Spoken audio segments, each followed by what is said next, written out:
youngest first batter to open a season at Great American Ballpark since Mike Trout was here at 21 years young in 2013.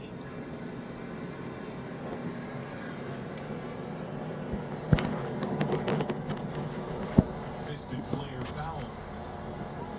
It's now second time through. How do Abbott and Stephenson attack a Boston lineup that was ultra aggressive on that first pass? Roman Anthony, first pitch of the game, fastball, base hit up the middle.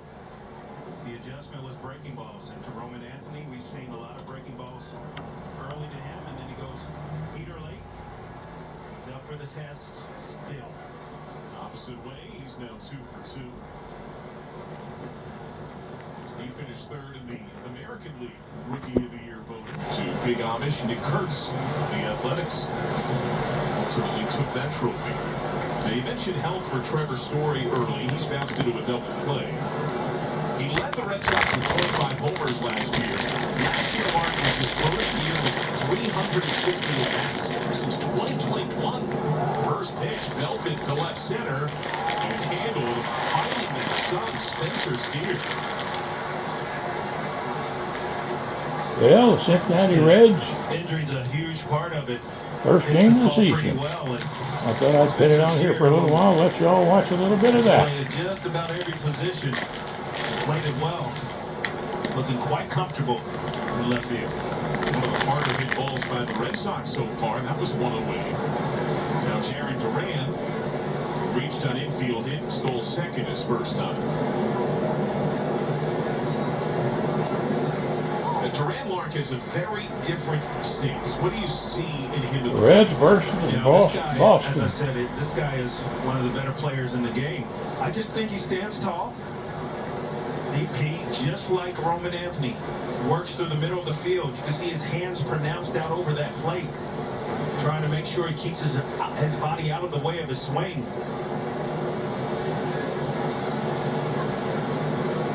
Basic fundamentals, but everyone has their individual style.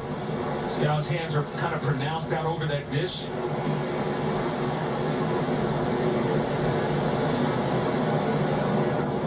He has that slight hunch, seemingly trying to draw the shoulders back and straighten up as the pitcher comes. The legs nearly straight. There are elements of what Jesse Winker did leaning back. There's some parts of Paul O'Neill and how he stood at times.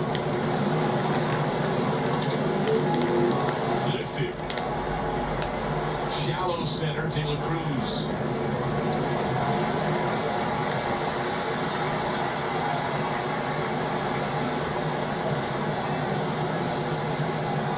So Abbott gets back-to-back men out in the air after the leadoff hit by Anthony. Now Contreras, who did not see a strike first time, he walked on 4.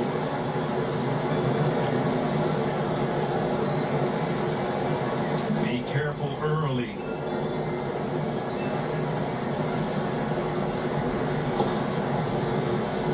Nice glove by Stephenson.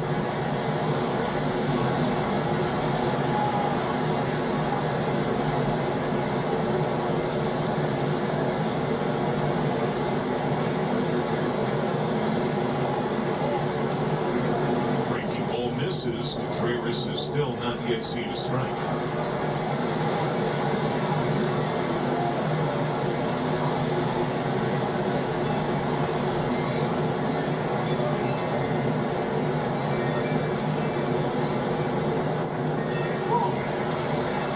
Up 2-0. That's twice now he's thrown a 2-0 changeup for a strike. And that's what makes Andrew Abbott a really good pitcher, is his unpredictability.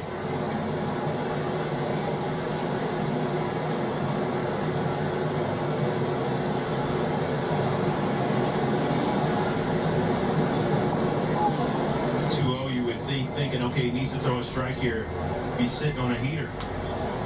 Takes a little something off. Throws a strike with the changeup. Now behind in the count. The question is, does he challenge him right here? 3-1. And it's full. And Adam with a fastball. Yep.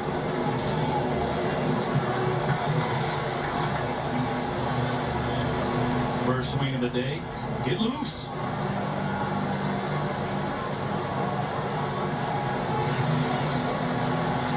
Baiers called a timeout. 2 outs. Anthony will be off. Stewart still holds him on. McLean shades up the middle at second. Steady wind right to left.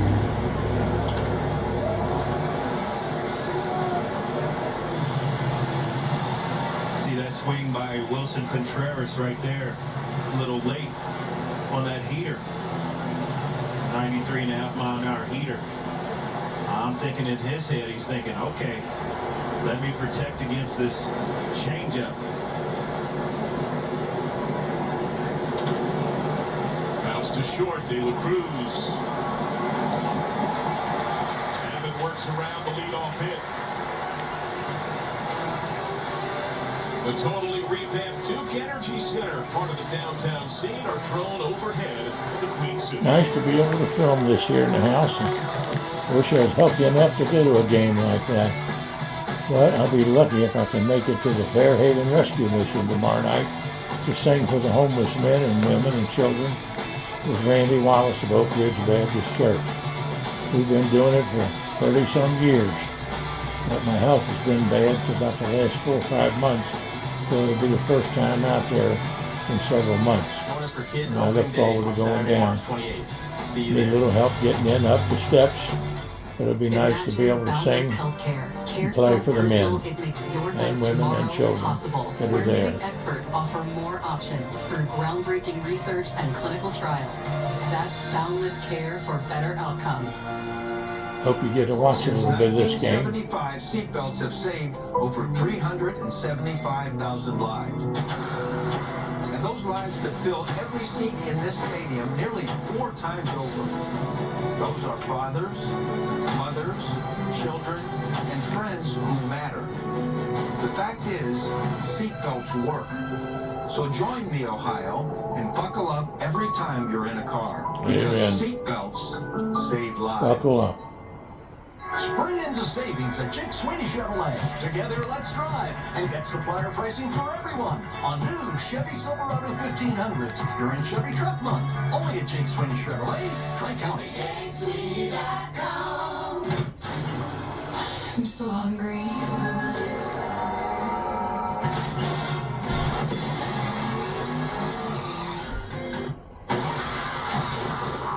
Auntie?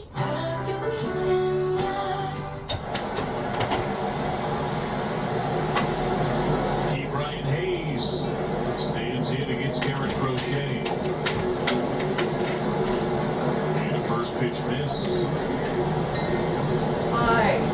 I'm filming the game. It's a big boost defensively at third base. They got off to a great start in a red tuning with the bat, and overall did hit markedly better as a red than as a pirate. OPS was up about 100 points.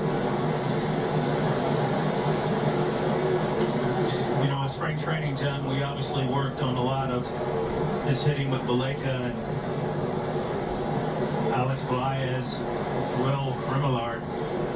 And Key Bryant was very open to suggestions, willing to try different things, and that's what you want. Obviously, he wants to get better, but he wants help as well. And I felt like that was, you know, when you get a veteran player that's had some success that comes over from another organization. Yeah, he was here last year, but it was his first spring training with the team. And chip to right, floats to Abreu. he is very willing to listen and try some different things to try to get better. Well, some of the bigger changes for returning Reds are littered at the top of the lineup. And today, we see one of them with the stance and the slight change for TJ Freed. Yeah, he used to crouch big time. Midway through last season, he started to stand straighter up, and you're going to see him stand straighter up. Even after he made the change midseason last year, he went into his crouch on a 2-strike count as Story goes back and gets it. Look for him to not do that because of ABS, because when you crouch, you are hurting yourself with this new system seemingly. So look for him to be much more straight up this season. Yeah, unlike the rulebook strike zone, the ABS strike zone is based upon your standing height. Your stance, your crouch does not matter for the high-low of the zone. Yeah, they had the guys go get tested. They had them standing barefoot, getting their height exactly. And they said the top of the strike zone is 53.5% of your height. The bottom of the strike zone is 27% of your height, and that's what it is. If you want to crouch, that's fine. If you're 6'5" coming in here and you try to hit it 5'5", it's going to be that 6'5" strike zone. The other thing about the ABS is that that line that the ball has to pass is on the back side of that plate. And so those guys that can nibble with the front side of the plate, kind of get that ball, just nick the front edge of the plate, they're not getting that call. If you look at the Reds, who seem to benefit the most from it, the Reds wronged by true balls that were called strikes. Matt McLean was among the leaders last year. The last 2 years combined, Ellie De La Cruz was top 10. And Gino Suarez was also among the men most burned. I asked Matty McLean if that's the reason he was wearing his pants down this year. He said no. 1-2. Now, you had a chat with McLean about his approach for this year. Yeah, it was really nice to see. I asked him before games started in spring training what adjustments he made this winter and what was he going to do. Well, after his 3 hits in his first game, he told me, well, before the game, he told me he's going to try to ride through the middle of the field. So not to swing kind of down the third base line, but swing out to right center field, left center field. First game, he had 3 hits all up the middle the opposite way. And he did it the entire spring. Had a fantastic spring, hit over 500, 7 home runs, a lot of ribbies, really good, comfortable at bats. Goes down here swinging. Crochet, his second strikeout. Reds in order for a second inning. Spring into savings at Jake Sweeney Kia. Place a 20. Come on in. A moment for me to just give thanks. I take a step back and I give thanks to God just to be in that present moment. And I get chills every time just taking the field because it's also special. And I know everyone says this, but to see the fan base on opening day and how meaningful baseball is to be back in the city, it's really cool. And it's something that I had been told leading up to it. But until you kind of experience it for yourself, No, but I couldn't get up. you really can't explain it. The introspection, the awareness, the kindness of TJ Freeman Is special. Well, sit down there. I Wonderful think athletes understand how special it is. Exceptionally special here in Cincinnati. But it is certainly special and an incredible opportunity to take that field as a major league player. Caleb Durbin is grounded out to second base. This is popped up. Some carry to right center. McLean gets ground. Marte in from right has it. And you had a chance to bear witness to a bit of a role reversal interaction when Friedel got some extra ABs in the spring. Yeah, I got a chance to see TJ Friedel come down to what we call it the bushes. Backfield to spring training where all the minor leaguers are down there. And Friedel had a wonderful day. He had a couple bombs, maybe a double.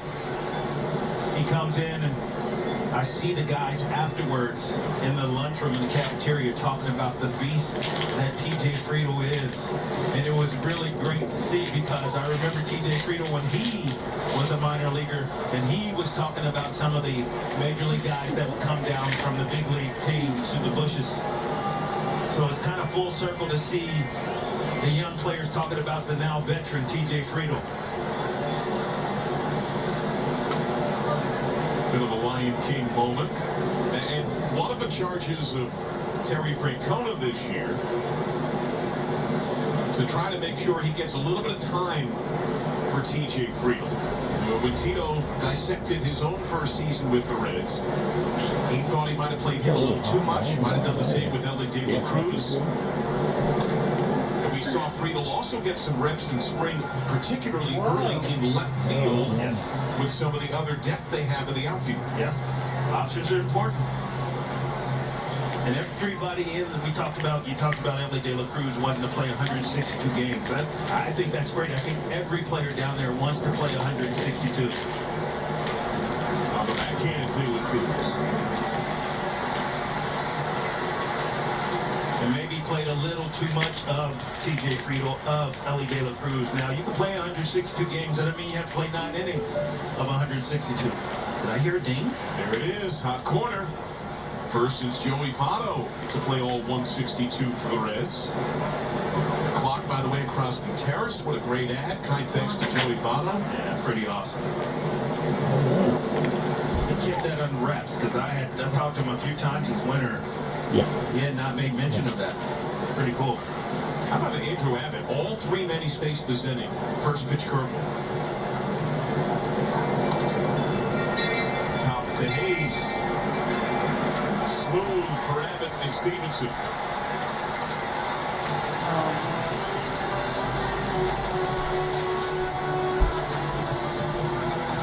Imagine yourself in a new Toyota. Nice.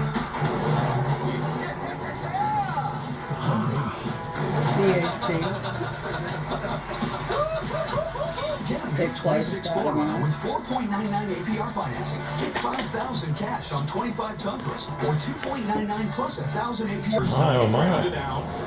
The Reds so far have put 2 men on base against Garrett Crochet. Man on deck, Sal Stewart, the lone hit. A double that Yeah. in the second. A steal walk. Yeah. David Cruz chases the diving sweeper gathered by Narvaez. There's now 3 strikeouts for Crochet. What is he doing to these Reds? Well, he's spotting his fastball number 1, and that's the important thing. When you spot your fastball on both sides of the plate, then you start getting the chases. That when the sweeper in, but that's only because you've shown the ability to throw a pitch, a strike on the inside part of the plate. Top to third. Fair ball on the run, Durbin.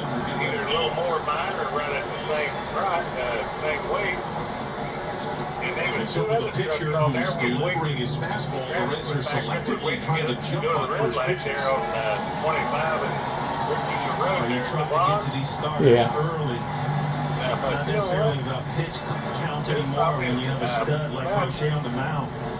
You're just trying to get to him as soon as you can and try to hit something that's not moving all over the place. Misses on that cutter. The cutter is looking really good for you. And you see the location of that. So you go back to the swing and miss by Ellie De La Cruz because he's throwing that cutter on the inside part of the plate. And then you see the heater up and over. Oh yeah. Yeah, pretty heavy. Spotting his pitches. There's probably 30 ton on this bridge. It's got a 3-ton limit. I know. That's hard to believe, isn't it? Suarez flying to right his first time. Yeah, we didn't see Gino a lot. Well, you ought to give him a call over there. Yeah, Horn was the Donning the last guy colors I of talked his to native years ago. Venezuela. That's been What a WBC tournament 15 he years had. ago, I guess. Obviously, Told him Venezuela about it winning the then. championship, It was but live done then. Gino was huge in those wins. And Down the left field line foul. they shut the bridge down that night. It's on the news and everything. They kept the bridge shut down for, I think, about 3 Winning months. double Huh. in the championship to take gold against Team USA. That's when USA came back late in the ball game to tie the game up 2-2. Next inning, Gino steps up with a runner on base and hits this double. That was the winning run. Shut down there that I know of. And I called them in and they went right out.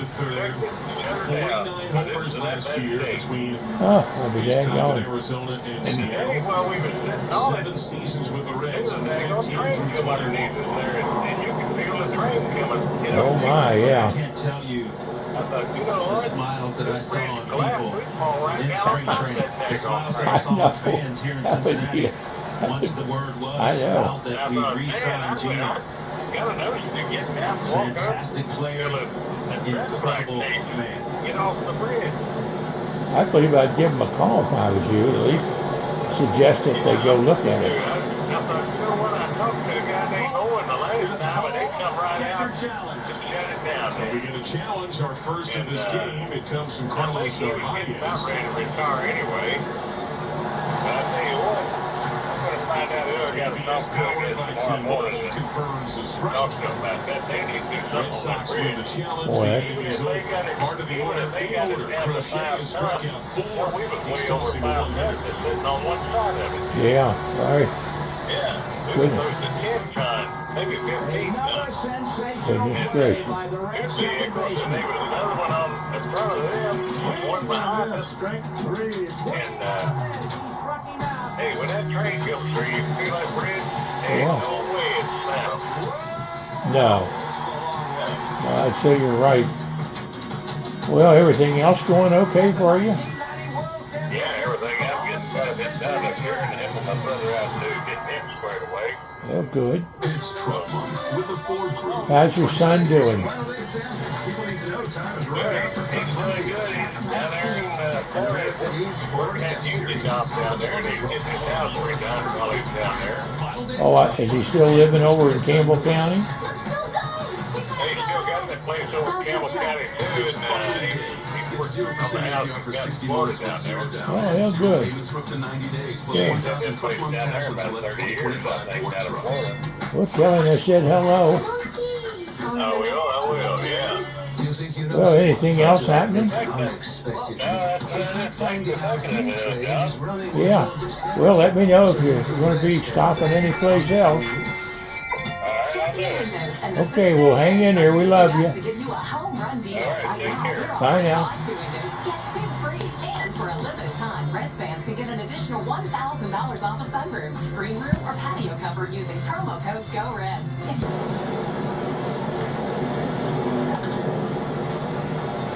Stewart over. Got it.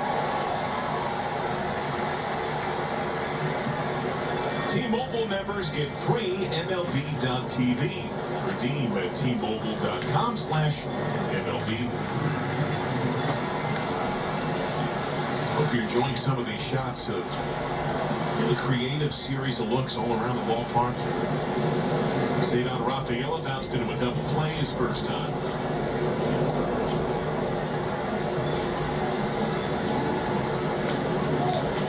You mentioned Andrew Abbott's belt is fire. Love it. Stars and stripes there for Abbott here on opening day.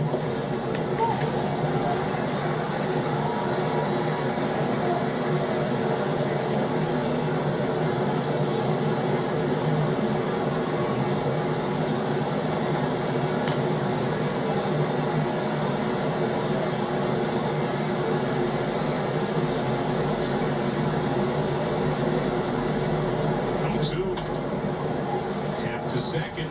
McLean coming up hard. Fluid exchange, but safe for the speedy Cedar Rafaela. Remember, the Reds used a challenge early on a bang-bang play at first base that they lost in the opening inning. Yeah, another ball just topped. Get it past the pitcher. This is kind of a push bunt. And you mentioned the foot speed. Oh, there he's out. C.B. Buckner, our umpire at first base. But the Reds lost that challenge on a bang-bang play first inning. Now the leadoff man, Roman Anthony, who has singled to both fields. He's 2 for 2. And as at home, you would question why not challenge again. Well, you try to, it's a strategy. You try to hold on to that second challenge for late in the ball game. A little frustrating, but certainly their strategy talked about it in spring training. Tito told the guys, don't go blowing the challenges so early. You might need them late. Tapped foul. So you have those 2 ABS challenges that you can use on balls and strikes. The Reds still retain those.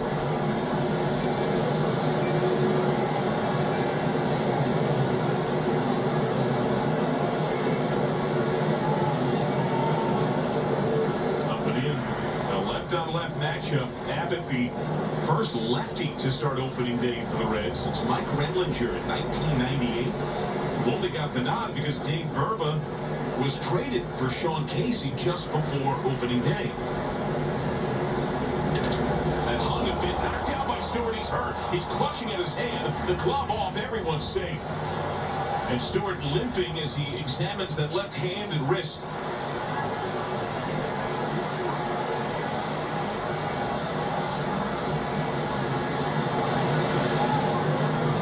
Sean McQueenie, the Reds' head athletic trainer, out to check on Stewart. Here comes Tito Francona. It was 110.2 off the bat. Yeah, ball smashed. He just, oh, wow.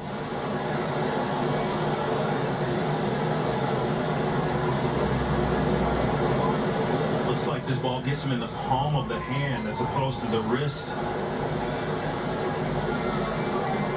Goodness gracious. That's bound to hurt. I think it hit him right in the wrist.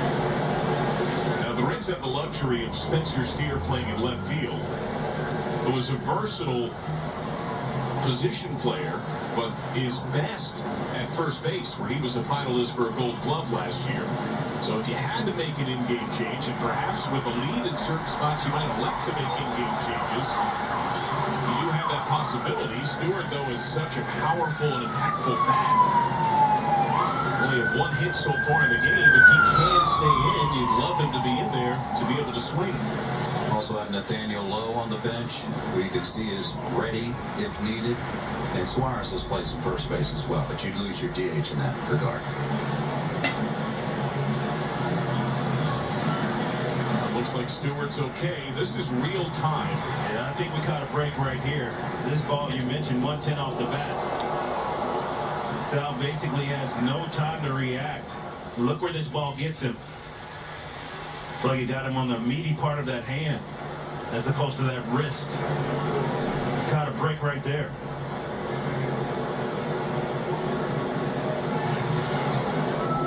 Now 2 on for Abbott. I hope we can get this guy out of here. Into a double play. He is lined to left. Ground ball could be another grade A to Abbott. Goes at him with a strike.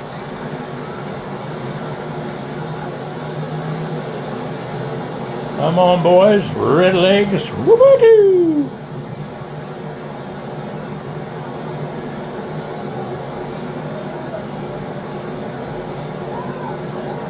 Kickoff play. Safe slide back for Rafaela. Now the Reds have turned 2 double plays already behind Abbott. Each time in an inning where Boston put its leadoff man on. Bigger lead for Rafaela.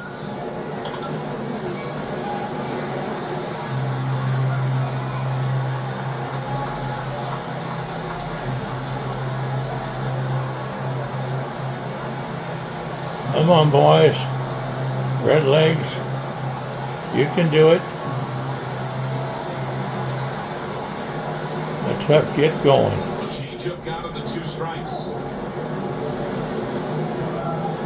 We've seen the full arsenal from Abbott.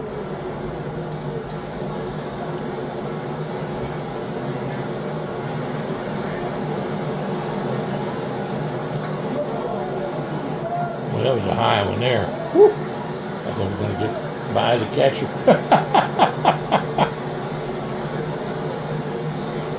Kyle Hudson, third base coach, in the box. Let's go now, Reds. Outfielders.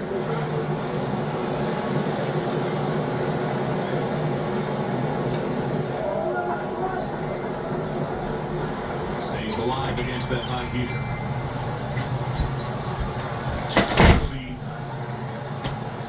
The rule changes, rule focuses for this year to make sure that base coaches stay in those boxes as the pitch is delivered. And they can back up to help their angle and to get out of the way of line drives. Really good pitch. Andrew Abbott goes back to that Boy, fastball. that was a good pitch there. Early looking for the ground ball. Fastball down. Late looking for the strikeout, the punchy. Maybe a little generous up top. Called strike 3.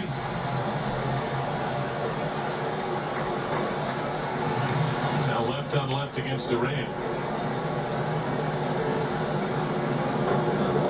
Strike. Abbott pumped strike 1. Duran to single his first time, stole second. He has since pumped to short.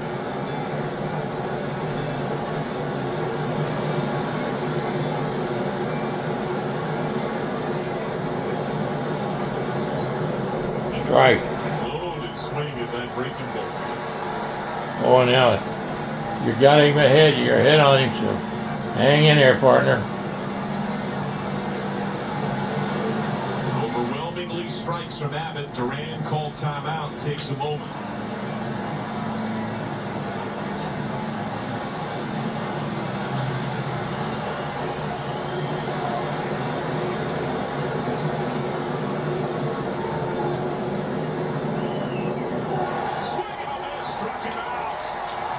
Man, that's some pitch in there.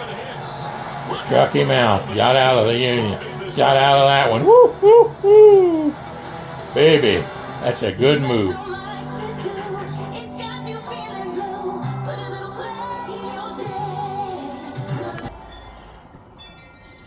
Back on here. He is tossing a one-hitter. Turned on early, and Willie Harris, new third base coach for the Reds, who you think, Clark, could be a big add for this Reds team. Just the energy that Willie Harris brings to the ballpark every single day is infectious. Great guy, a lot of energy, super aggressive at third base. Has a strategy, not going to share what that is. But you got to make sure he gets out of the way of that ball, because that has some hair on it. And you see where he's standing right now. He said, I got to be in between the lines. That doesn't mean I can't be in the dugout. You can back up. I'm going to make the prediction now. We're going to see a gritty from him with Ellie. You might have some inside information on that, Jim Day. I tell you what, Dave, we're in a hole in that last. Oh, I shouldn't say it here. I'm being recorded. JD has the inside track on a lot. But they got out of it.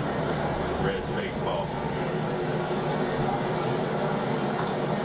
By the way, Mike Napoli is coaching at first base at the season start. Colin Cowgill will still be the first base coach, but he had a knee procedure in the early stages of spring training. He's still on the mend. So TBD when he'll be back coaching at first. Napoli elevated to a shared bench position with Freddie Benavides has been a big factor with this Reds club. You told me May 1st is the goal, Cowgill. And that's like 2 weeks ahead of schedule because he's a beast. Swing and miss. So is Crochet. 9 in a row retired. He has struck out 5.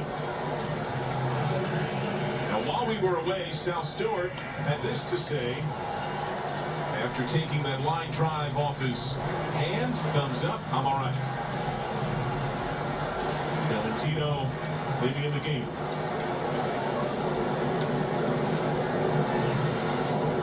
Tanner Stephenson saw one pitch fly to left his first time.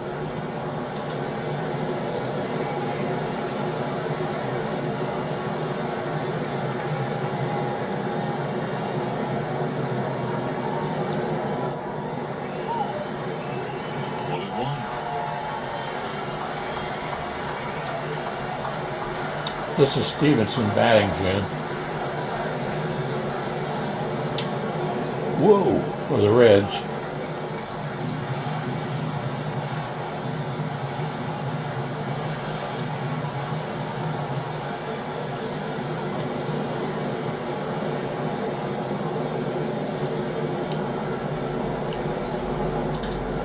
To third base, and he gets by Caleb Durbin.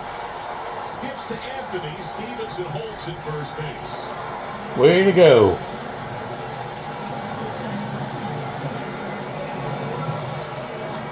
Well, this ball just eats up Durbin. You can see right there that hop right over the glove. Little top spin action. Glove down. That ball gets there in a hurry. You don't have much time to react. 85, Marte struck out his first time. You might have heard a moment ago a chant of USA. Number of men and women in fatigues made their way down the aisle. I'm going to go out and guess those might be the pilots of the helicopters that came overhead. There were 3 Apaches and a Black Hawk as the national anthem hit.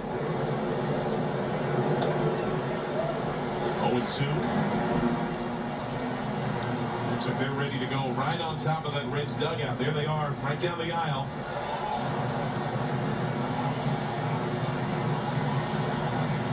The pageantry of opening day. There they are. They were right on top of the field. Right on top. You can see that wind was pretty strong right to left, so a little bit of yaw. I don't know if that's the proper terminology. But you can see them fighting that crosswind for sure. And between the nature's wind and what the helicopters were doing as the flag was unfurled, I thought some folks might go flying down at field level. 1-2. Looking. A meaty fastball. That's 6 strikeouts for Crochet. Well, you mentioned that Elvie Marte, not strong to get left-handed pitching. That ball's pretty center. Just doesn't pick it up well. Key Brian Hayes is flying to right. First pitch to left. Anthony on a slight lead.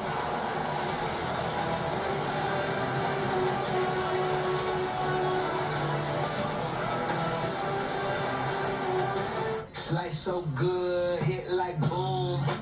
Papa John's. I wonder if I didn't work It's one of the great over ways there. to follow up the best opening day in baseball. I would say in sport, yeah, that kids opening day. It's Tell you another what, big crowd. it's a and perfect special day for memories the to game. forge. Couldn't be better. 100%.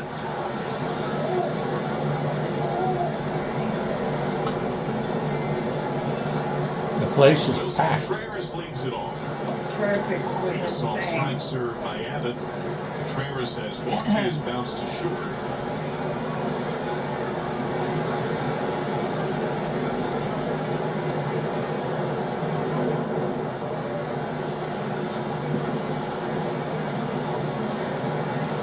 I've been a Reds fan all my life.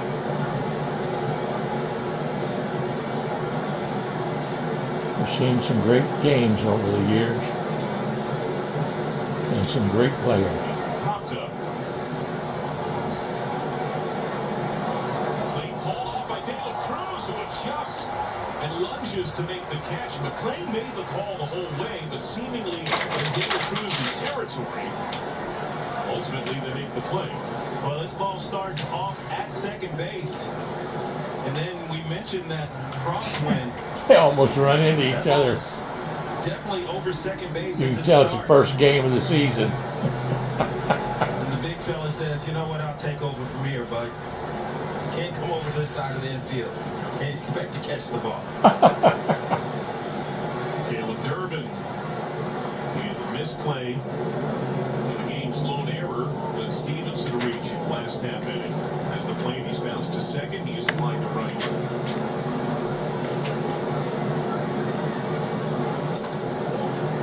This is third time through for Abbott. Neither starter has allowed a score yet.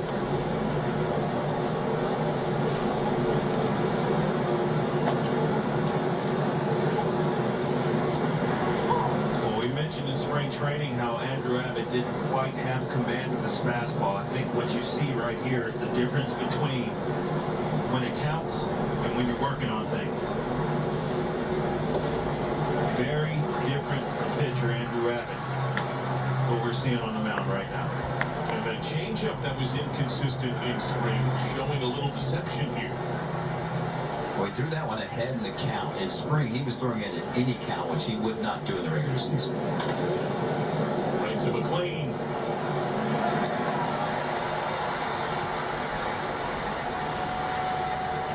Great word now from Dancing Shoes, Miami Valley Gaming.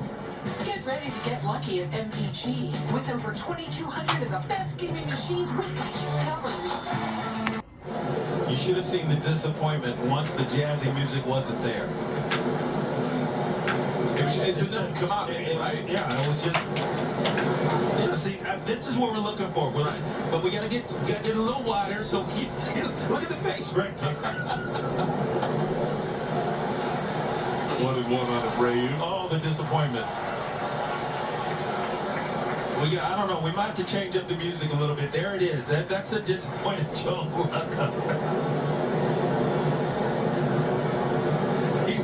He was ready. I think he was ready to go robot on that one. We're we're still in the throes of March Madness, right? You know, you always cut away to that single shot of, you know, the kid in the band that's sad. The late stage of the second half. Stats guy, sour, as the music wasn't as anticipated. I was there with you. We're going to get used to it. It's new tunes. Yeah, We're we're going to have to go back to the choreographer to talk about how we're going to chop this one up. Swing and a miss. Sabbath. His second 1-2-3 inning of the game. Good.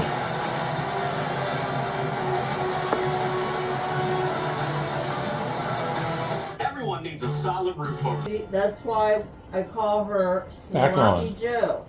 Back on.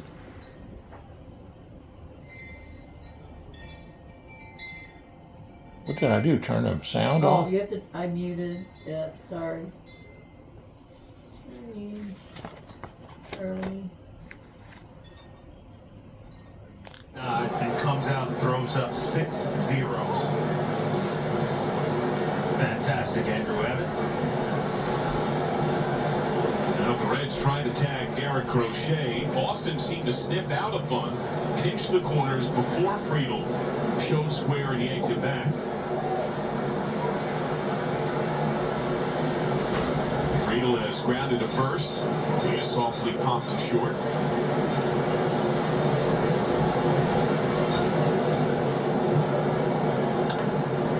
Bounced to Storm.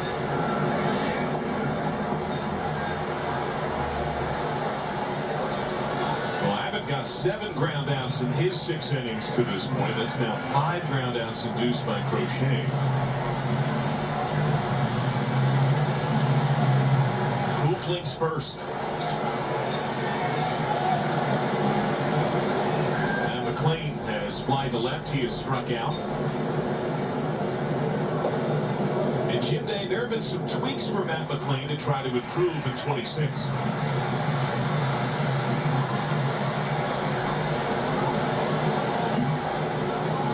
Yeah, John, he has made some tweaks. You can see that he's standing closer to the plate. Now, it's not as close as you would think, trying to guard against that pitch down and away. He tried to stand right on the plate, but he felt like the pitcher was behind him. But the biggest change is he's swinging a longer bat this season. Now, it worked really well in spring training. He used to swing a 33 1/4, 30-ounce bat. Now it's 33 1/2, 31 ounces. That seems slight. Barry can maybe talk about the difference. But a lot of it, he says, is mental. He feels like he can cover that outer half of the plate. And during spring training, we saw him shoot the ball the other way many, many times. So standing a little closer and a longer stick is seemingly working. Yeah, it's giving him the confidence to be able to stay on that ball away. I think that's the biggest thing. And then be able to cover the pitch on the inside part of the plate. He's never had an issue with pulling the ball. The issue is him getting out front and not working the other way. He's done that, had a fantastic That's good opportunity now. He's got a man on. Let's get him around. When they pitched him that way, Reds. still able to turn on the ball. He had many home runs that went to his pull side. And the best spring training in the game. De La Cruz flares one to center. McLean stops at second base. Well, McLean and De La Cruz back-to-back reach against Crochet. The Reds have something cooking with 2. Back-to-back. That's what it takes. When we saw the chase, this one's up. Ellie able to get the bat hit to it, hit it hard. Was well enough to get in that center field.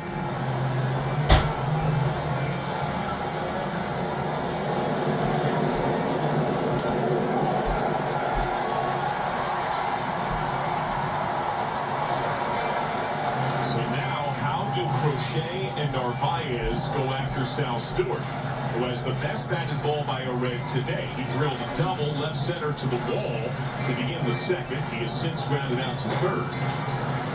Well, I assume with the young exuberance of Sal Stewart, expect to see a lot of balls down. See if he will chase early. Veteran pitcher on the mound, young hitter.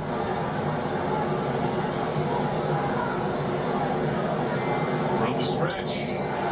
Into right base hit. Steps on at third. Good charge by Bret.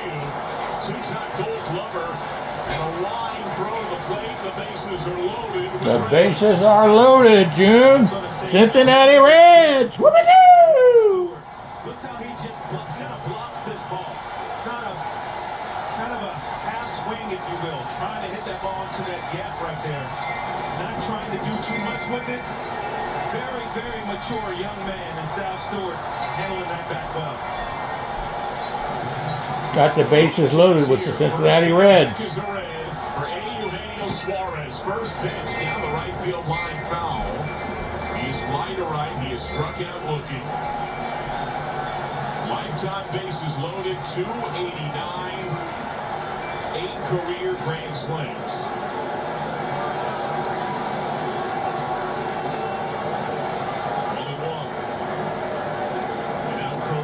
Working from the stretch, something he hasn't done a whole lot today. 1-1. Noticeably off with that last heater.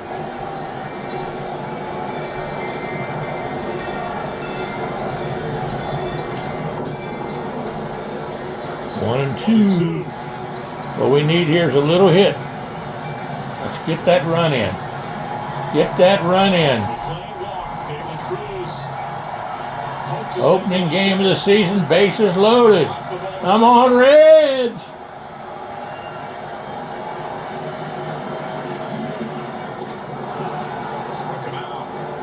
Uh-oh, struck out.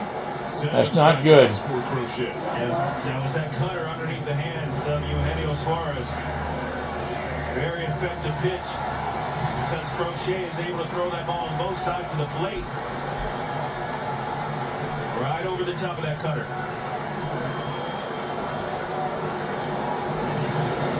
Spencer Steer has walked, he has struck out. Pushed off the plate, ball one. Hang in there, boys. Let's get them runs in. Get them runs in.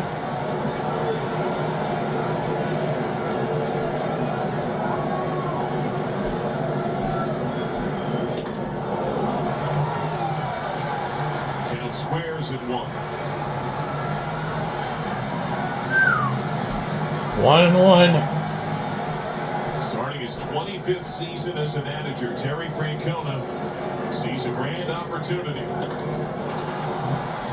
Back-to-back heaters tailing away.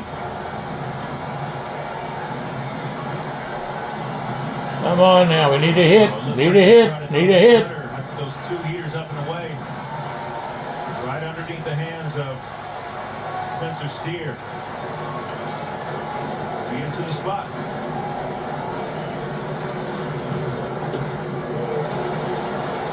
Pre-pitch, you can see Trevor Story in short cupping his glove to his ear, trying to hear the pitch call. Select fielders have pitch comp.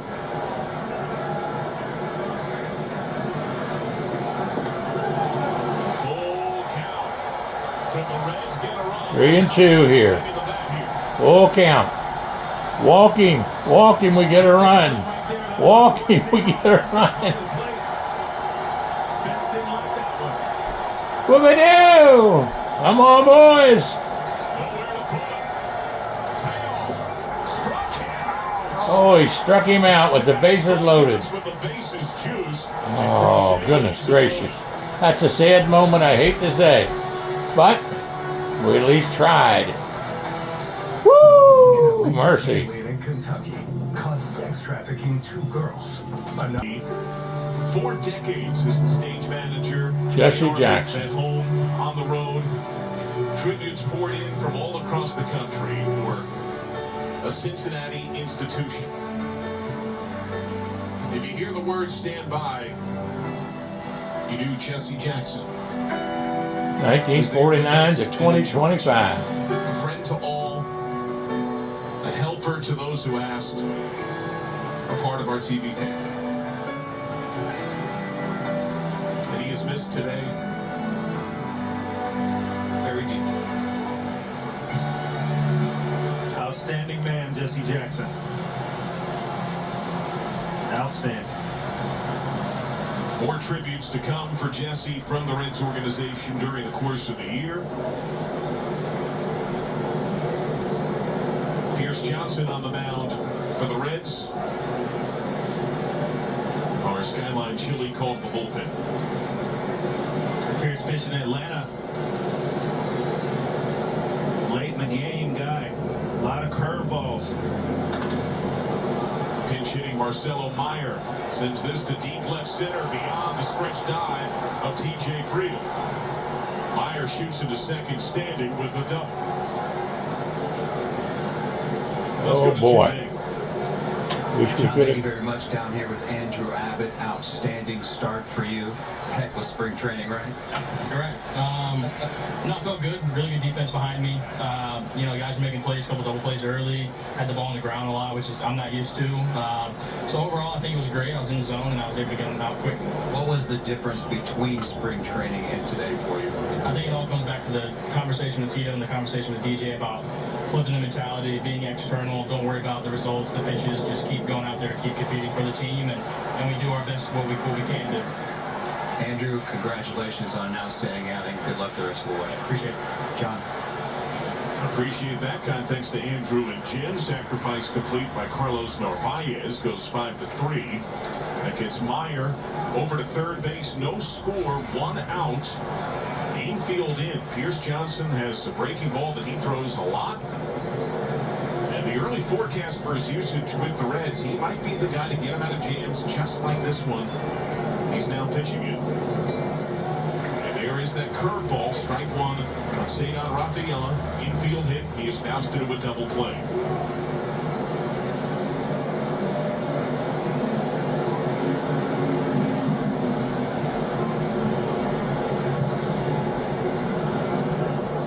It was indeed with the Braves that things clicked to a new level for Pierce Johnson, a longtime friend of Emilio Pagan from earlier in their careers. Oh, we need to get this guy out pitch without them getting that run in. And he has one of the highest usages of a curveball in the game. About 72% of the pitches that he throws. Curveball. How does that work? How is the pitch so good that the hitter kind of knows it's coming, and yet he still gets hitters out? It is that good. Oh, by the way, he's got a mid-90s fastball as well. And he throws a cutter. So it's not like if you just sit on that curveball, which isn't a soft breaking ball. It's still got some depth and some heat to it.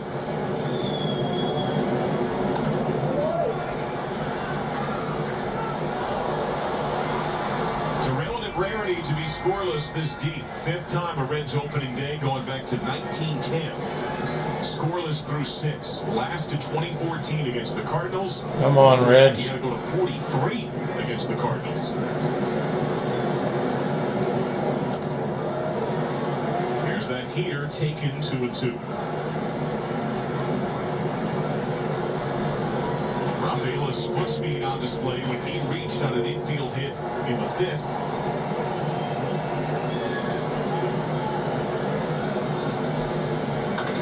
Up the middle, base hit. We gotta run. We gotta run. Oh boy. That's not good. I mean, it's not good. Let's say it. Back to the heater up in the zone.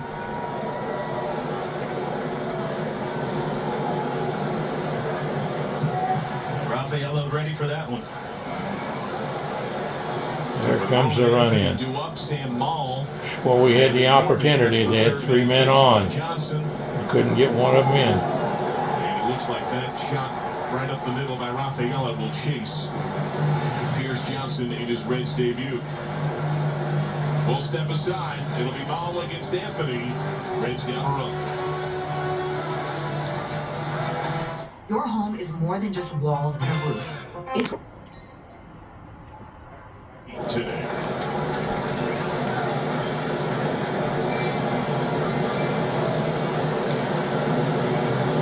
All admitted, told Charlie Goldsmith that he had a hard time just throwing the ball for strikes for stretches, but seemed to find a solution. It's a great breaking ball for a strike. Pitched to a 1.6 and change ERA in spring. Yeah, I think this spring was all about confidence for Sam. You can see his numbers. Just 2 earned runs in those 11 innings. Love to see those walks go down a little bit. 2. And he's the first Red to retire Anthony today. 2 down. That swing right there by Roman Anthony. Way to go. A little bit about uncomfortableness of facing a slinging Sam off.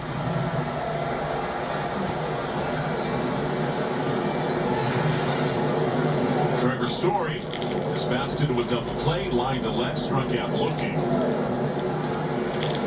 Graham Ashcraft is up in the Reds pen.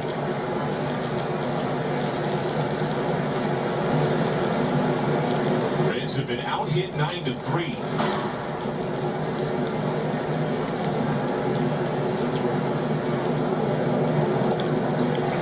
Mark, only one of those Red Sox hits went for extra bases. The leadoff double by Baier, who later scored. Well, in between that base hit that scored the run was a sac bunt. So a little bit of small ball. Runner goes, good jump up the middle. McLean hits the bag calmly. That leadoff double does cross. Reds down a run as we listen in on this opening day to God Bless America.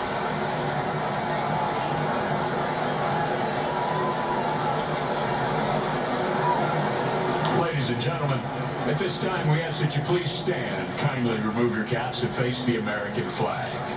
Major League Baseball, the Reds and the Red Sox salute the men and women of our armed forces, as well as those who serve to protect in our local police and fire departments.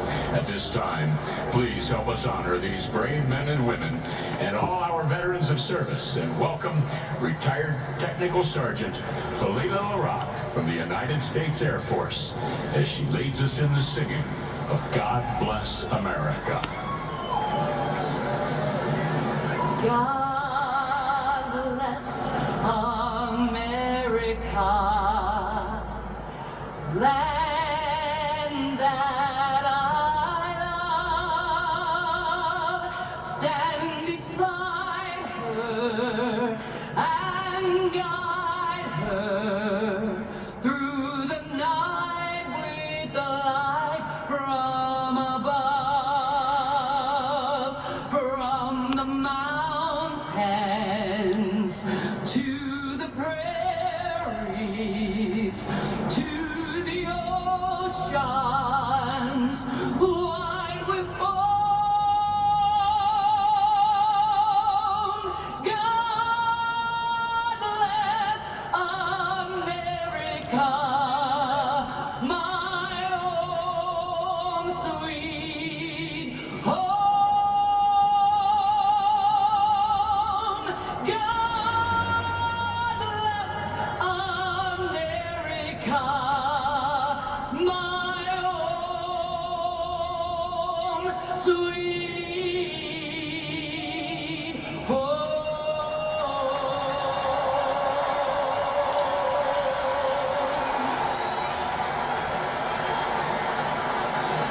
Skyline's new chicken chili is...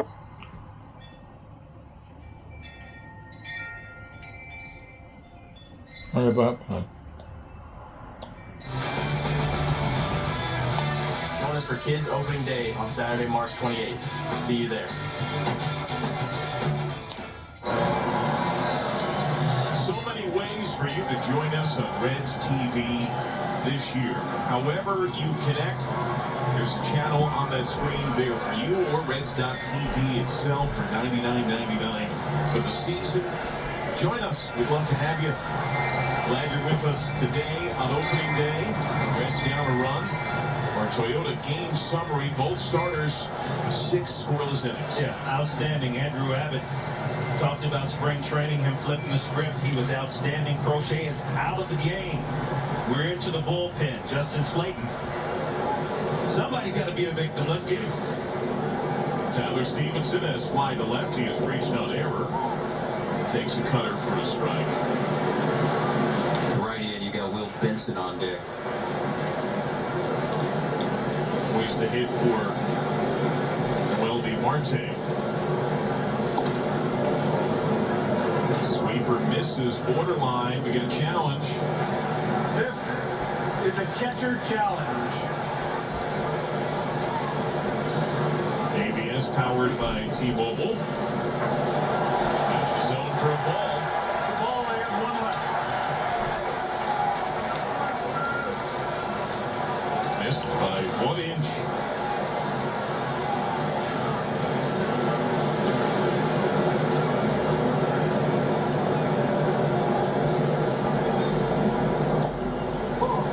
Strike. Slayton closed last year, no earnings. And it's into his last 22 games, so Stephenson wants another look at this offering.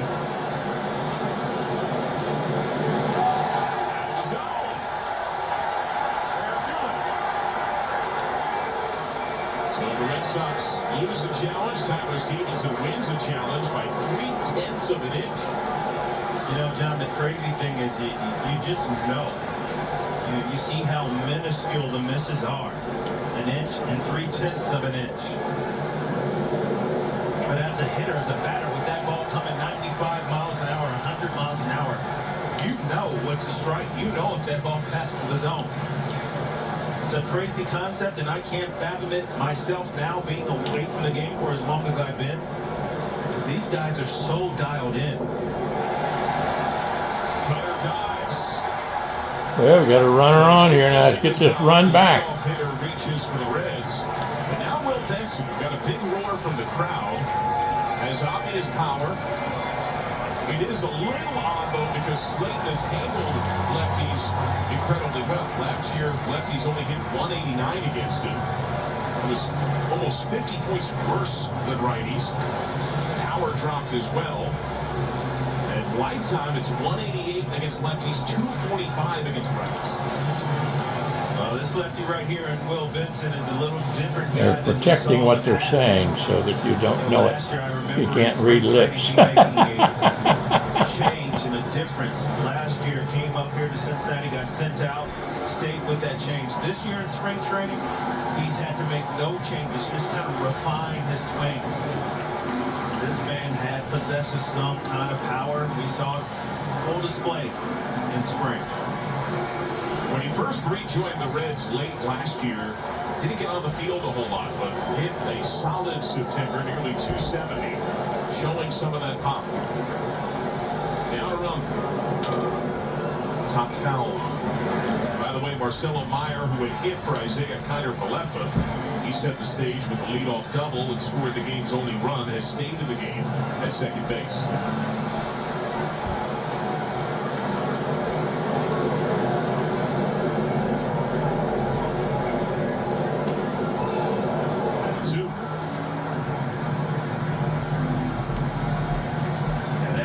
That Will wanted right there. You can see him. 2 strikes. He's a good hitter, but 2 strikes. We got a runner on. Stay alive. First base.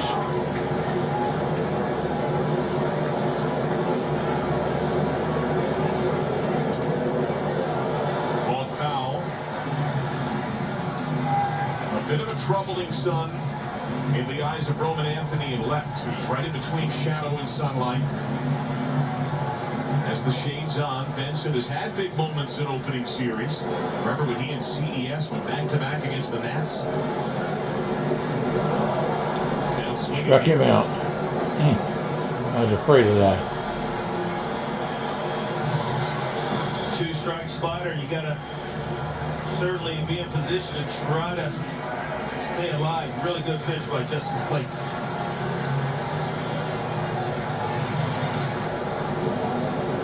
Brian Hayes is flying to right, line to left. 0-1.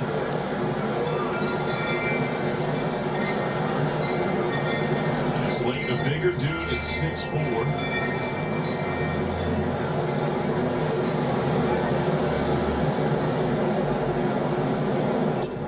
That is strike. Pops that cutter. It's overwhelmingly four-seamer and cutter for Slayton.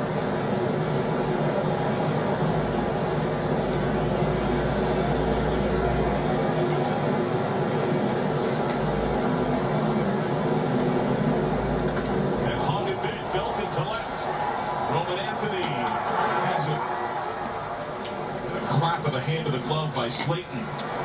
2 down.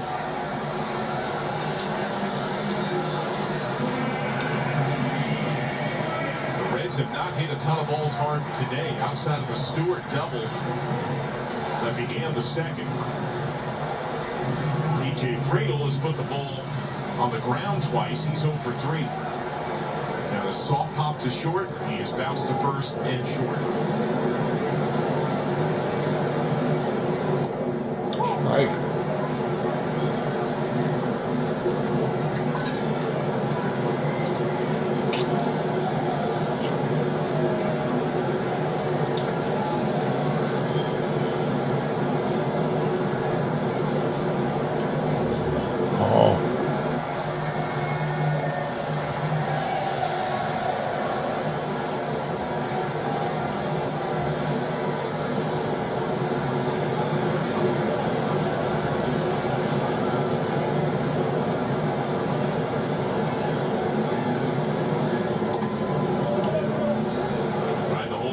On that cutter.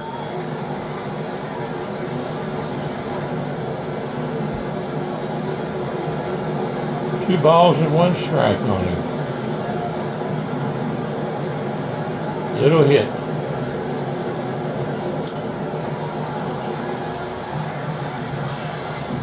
Two balls and 2 strikes on him. 3 of the 4 pitches Friedel has seen that cutter so far.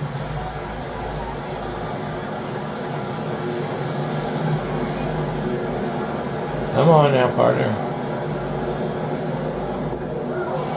Strike 3. Struck him out. Reds got the leadoff man on, could not move Stephenson beyond first base. Stephenson did his job. Praise the Lord. Since 1975, seatbelts have saved over 300. Younger in attendance receive a Reds Kids cap thanks to It Seekers. Get tickets now, reds.com/tickets. Reds would like to wish Max Chastain, a former pilot in the Navy and FBI special agent watching in southern Mississippi, a very happy 86th birthday today. And also, get well soon to John Schaefer, missing his first opening day in 47 years, watching from Arizona. We're with you. Reds down a run. Sam Maul remains on the mound, left on left against Jaron Duran. Key Brian Hayes on the grass at third. The middle, Dale Cruz. Good. Way to go, guys. Hold them now. Hold them. Graham Ashcraft had been warming last inning, and it looks like he's going to get the call. The right-handed Contreras due up, will step aside. Graham Ashcraft in. Reds down a run.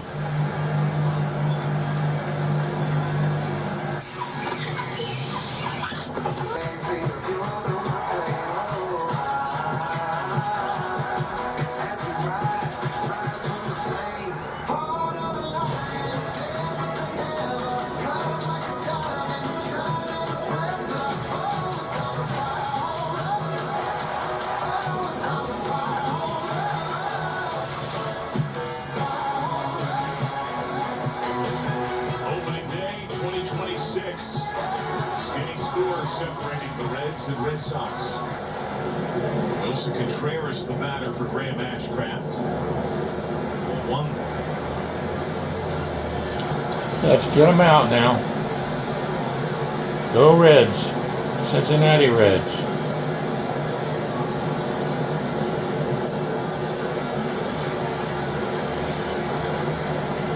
Some natural movement on that cutter for Ashcraft. You know, John, every player in the offseason has a plan to try to come to spring training and display something new. I can't tell a little bit too much about the strategy of Graham Ashcraft, but it was really interested to see him applying what he tried to work on this winter and have some success in spring. It was nice, really nice to see.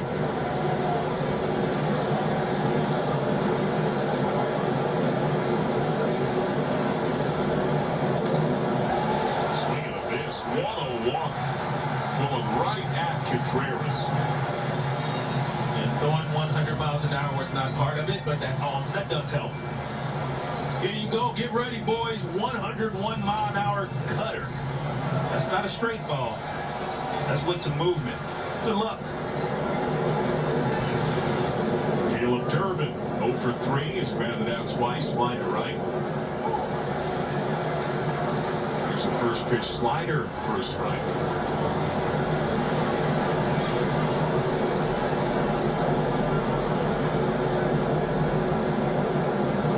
Hayes backs up at third. Check swing appeal. CB Buckner says no go.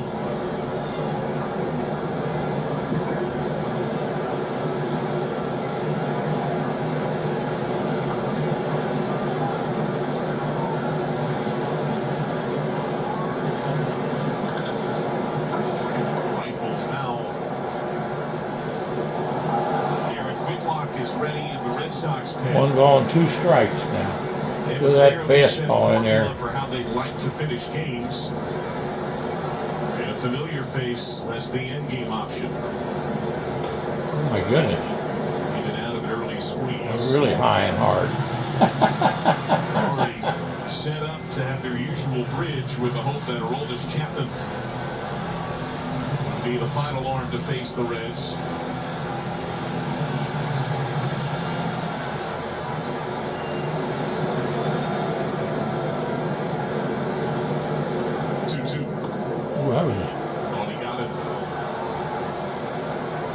Ashcraft, I think, has a chance to get some 3 and 2 outings here and there. Also could be used against lefties.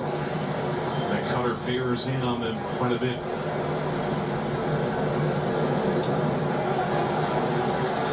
Loses Durbin to a walk. Well, I thought that ball was over there to strike. I really did. But the umpire's closer than I am. Two-out runner, and now the left-handed Wilyer Abreu. Now, come on, boys. We got to get this guy out now.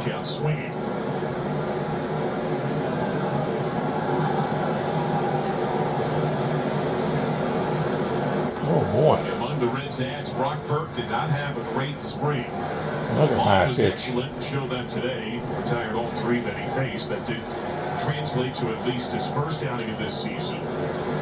The plan was essentially 6 men for 5 spots as a balloon is on the field in right center. Benson trying to grab it. But with Nick Lodolo going on the IL, Brandon Williamson, who probably profiled as that piggyback guy, long reliever, especially if fellow young arms like Chase Burns, Rhett Lauder go short in a start, which could happen. Could cover. Now he's profiling as a starter first couple of turns. Jose Franco was added to make his debut if and when he pitches.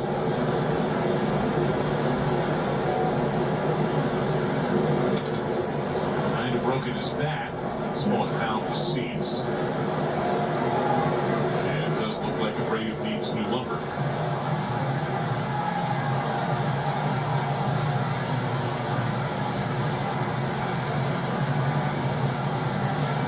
Seemingly for these Reds, still to have Santiago Pagan as your last 2 men trying to protect the lead. Pierce Johnson was the biggest ad to try to quell fires. He was tagged with the lone run in this game. He's welcomed in a Reds uni with a double. Tough sun in the eyes of Steer playing in left. Has a raised glove to shade his eyes. Now Ashcraft losing command of it here, 2 and 1. He seemed to be losing his fastball high there.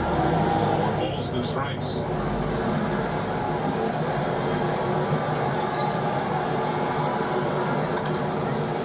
Chop to second. McLean.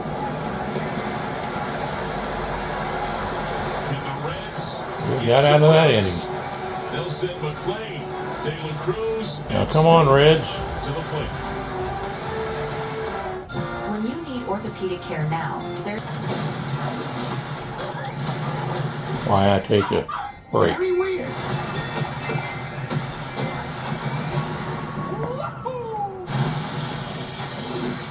Rated PG. Only in theaters Wednesday. Don't let pain stop you.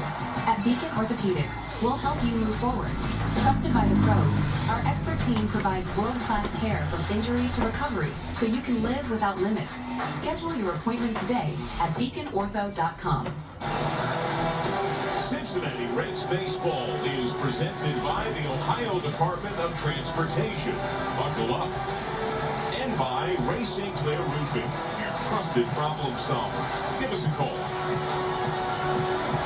Kroger has teamed up with the Reds to offer the Kroger Meal Deal at the ballpark for just $9.99. It includes a hot dog, Coke, chips, and this homestand, Made Good chocolate chip granola bars.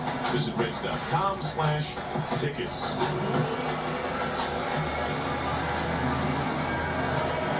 Pitching change for the Red Sox. Here is Garrett Whitlock. Saw Garrett Whitlock a lot out of the bullpen for Team USA in the WBC. And it was a pretty good workload. You wonder, does that carry in some way? How fresh is he here? Sure.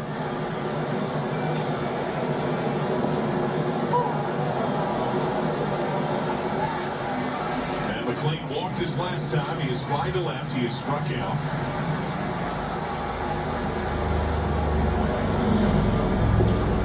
Whitlock pitching with tempo.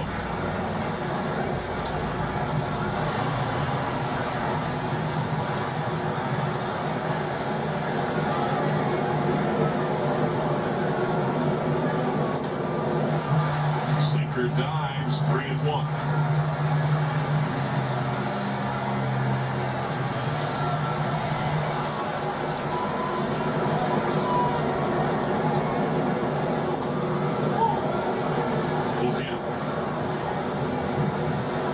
Wants time.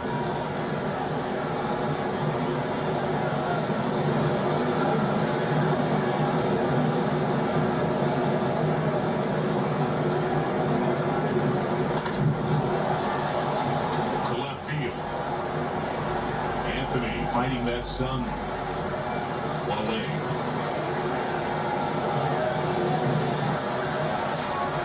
It's 43,897 strong today, a sellout, and a chance for Ellie De La Cruz to that strong side left.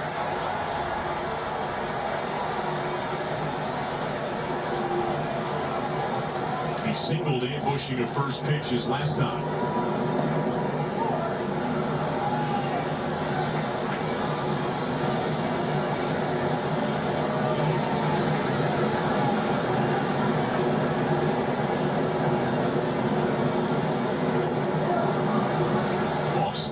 Back-to-back pitches, 0-2.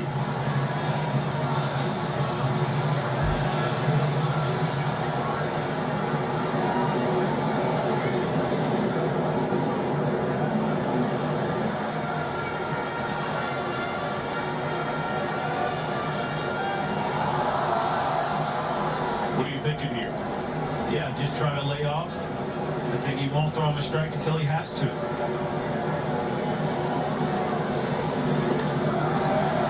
Sinker strikes him out.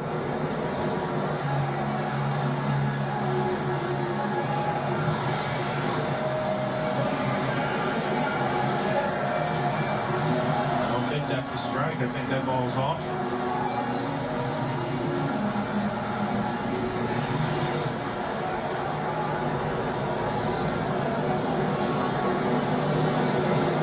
Sal Stewart, 2 hits today, including a double. Took a line drive from Roman Anthony off his hand. Just a few inches off the base of his glove that fell off his hand instantly. Stayed in. 0-2.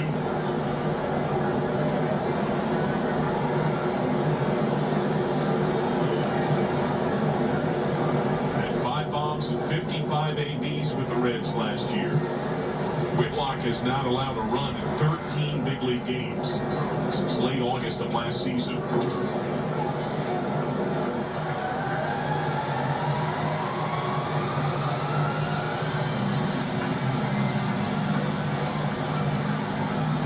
The addition of Gino Suarez should help the volume of fastballs seen by others around him.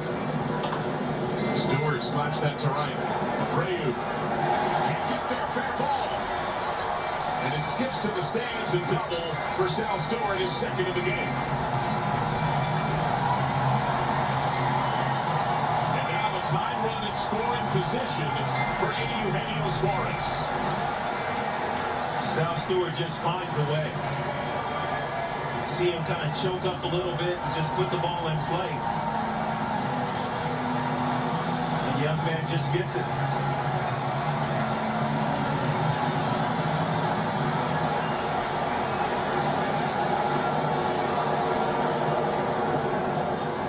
Strike one.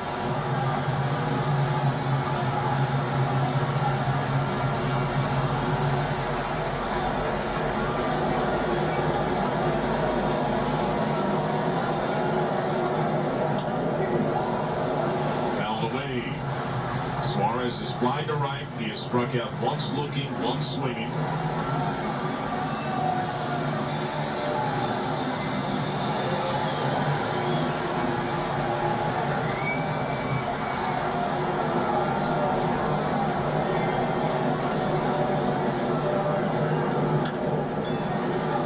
Stays alive. Reds snuck into the postseason last year, lost on the last day to Milwaukee. Got help as the Mets fell to Miami. Think of how many close losses there were. The power of Gino Suarez, a big ad. But he swings through and strikes out on a changeup. Reds put the tying run on, leave Stewart at second.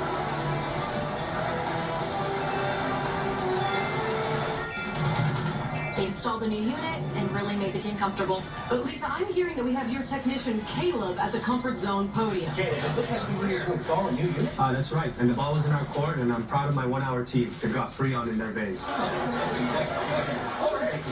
Oh, you know, you got to give it 110%. There's things that this team does that just don't show up on the invoice, Trent.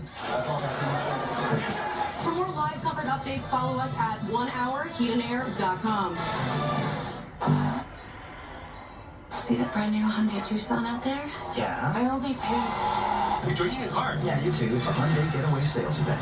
Lease the Hyundai Tucson for $229 a month, or get 0% APR on the Tucson or Tucson Hybrid. Visit your local Hyundai dealer today. Being this third generation of St. Clair's, I've learned it's important to give props to those who deserve credit. First and foremost, we would not have lasted over 70 years without great customers like you. Thanks from all of us at Ray St. Clair Roofing. Also, my family has been blessed with some of the best and most talented professionals to work with. They embody the commitment to excellence that my grandpa and dad have taught us.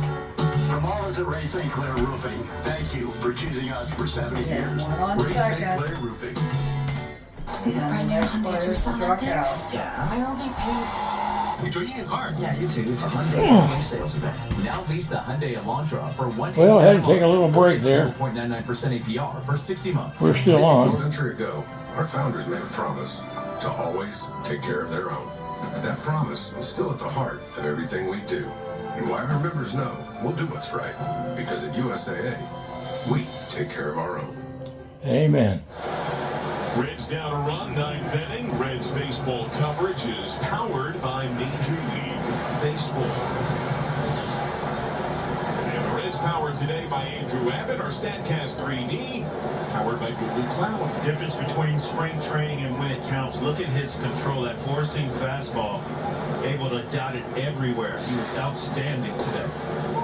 Connor Phillips is in, delivers strike one.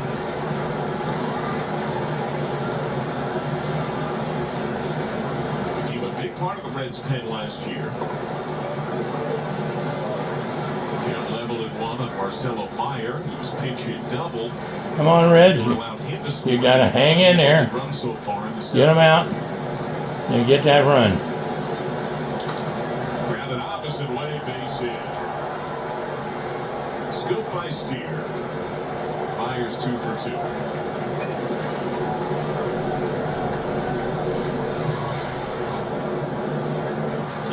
Hit that ball into the left center gap. This time just waiting on that heater, taking it the other way. And last time on base, he's on second base. Narvaez squared around and bunted to third for Alex Cora to try to make something happen here. Narvaez 1 for 2.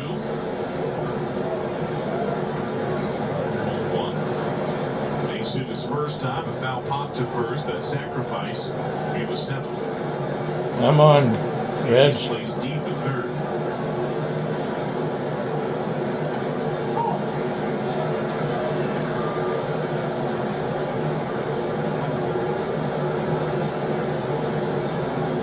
When Phillips throws strikes, his arm talent is exceptional. Yes. Way out front. He's a 100-mile-an-hour fastball guy with a serious sweeper, a cutter. Throws a curveball as well.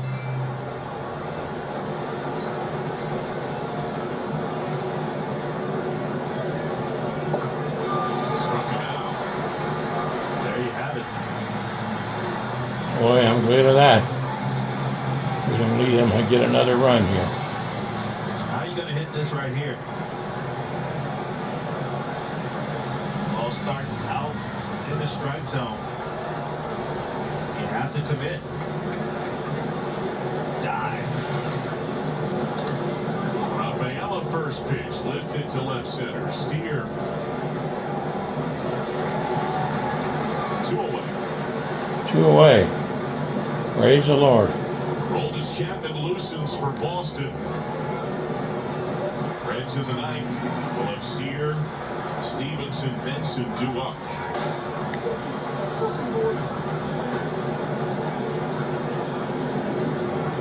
You have to think you would see Dane Byers hit for Benson.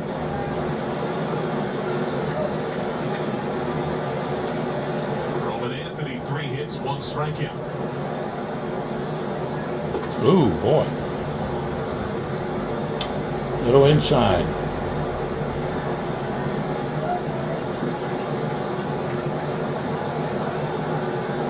Fun to watch a game now. At 82. 2-0. And old Joe Nuxel out there pitching. Great pitcher. Cincinnati Reds. Johnny Bench, great catcher. Ted Suzuki, great first man. Long ball, home run man. Wally Coach, boy, I can name them all. You look at his plate discipline. So calm. Just really, really like direct to the baseball. Whoa. Heard guys talk about him. Said he's a true throwback. Never had a chance to meet him or spend any time with him.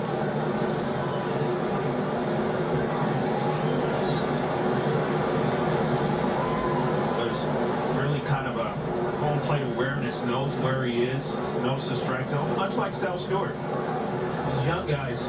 Oh boy, that was right. Baseball IQ. That was a strike there. Just figure out a way. Run that, you got like a full count, 3-2. Phillips has brought it full time for Anthony. 3-2. We need to get him out here, fellas.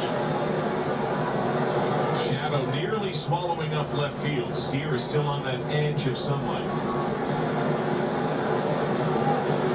Baier goes. Looking. And a challenge immediately. ABS. Powered by T-Mobile. Out of the zone.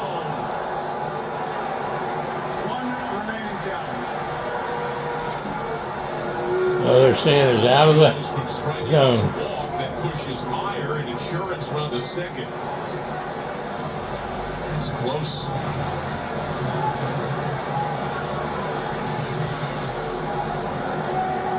So the 4th time that Anthony reaches as the Red Sox leadoff man. Now Trevor Story.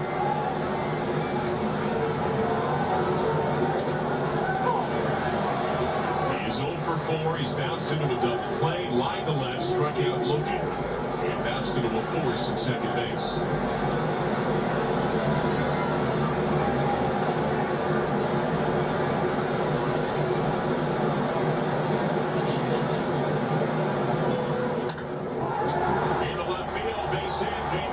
Steer charging it left. Doesn't have a play. Baier scoots home and scores. Oh, I tell you, that makes me sick. Knock of the day. Yeah. Reds are down 2-0. We're just going to have to hang in there and get them in the last inning. Concern yourself with the letdown. After you think you have strike three, then the challenge happens. Can you stay locked in? Not a bad pitch, but a little too much of the plate on that slider, or that sweeper, leading to the second run. Brock Burke had been warming. The left-handed Duran due up. Pitching change for the Reds.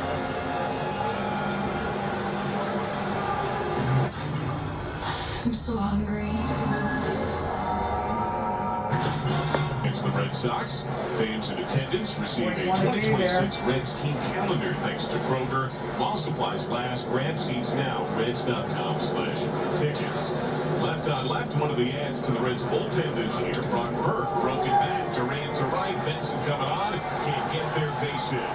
Anthony waved around third. He scores. Throw goes to second.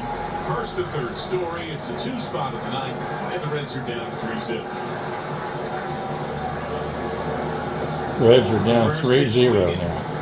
We've seen this early from these Red Sox. That bat a little bit up the barrel, breaks his back, but enough from Duran.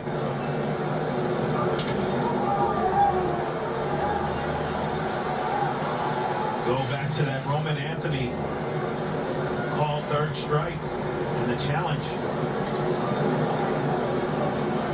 Ends up him on first base as opposed to inning being over. How quickly the momentum shifts. And Chapman has been warming. It was a 1-0 game at the inning start. Contreras knocks.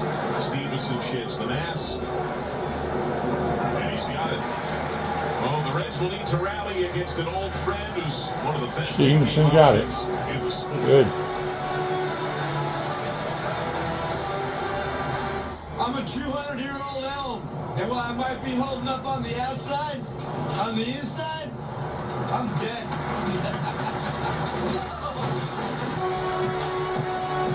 Some of the pageantry of opening day 2026. The flag unfurled at the start. Red Sox just tacked on 2 runs, top of 9. So the Reds trail at 3-0, bottom 9 against Aroldis Chapman. First pitch, steer to left field, Anthony.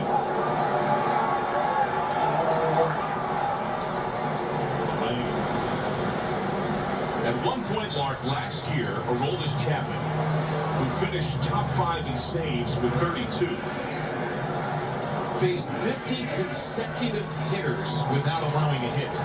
5-0. 50 straight men failed to get a hit off Aroldis Chapman. Now 38 years old. He's just been dominant in his career. Certainly we remember him here in Cincinnati with pitching against the Reds. How about this? 11 games, 4 saves, 11 innings pitched, not a single earned run. 3 hits, 4 base on balls, and 19 punch-outs.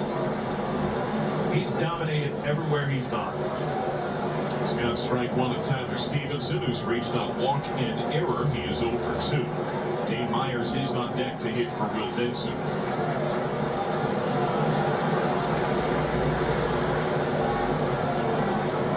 Ready for his Reds debut. Come on, Stephenson. Let's get a little hit here. Part of the change for Chapman when he put on a Boston uniform, they said, hey, first pitch, you don't have to throw it at 115 miles an hour. Make sure it's a strike. So 97, 98, strike 1. If he gets to 0-2, it's generally done. Then it's 115. Yes. That is the nastiest stuff on the planet. Well, at 38 years old, I think he's really just topping out at about 100, 101 now. And that's all. Yeah. Just amazing. Just a physical specimen. Behind here, can Stephenson reach? In the air, center field. Rafaela, 2 away. So here comes Myers. Party's over. A nice ad, I think, by the Reds. The former Marlin that handles lefties very well.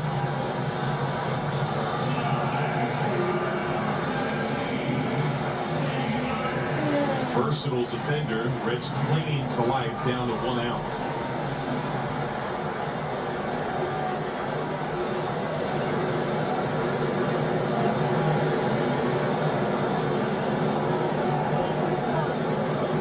I thought that was a strike, but they called it a ball. Must have been a little inside.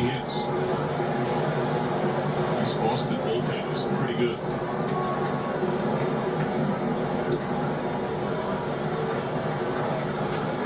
The Reds have been out hit 12-4.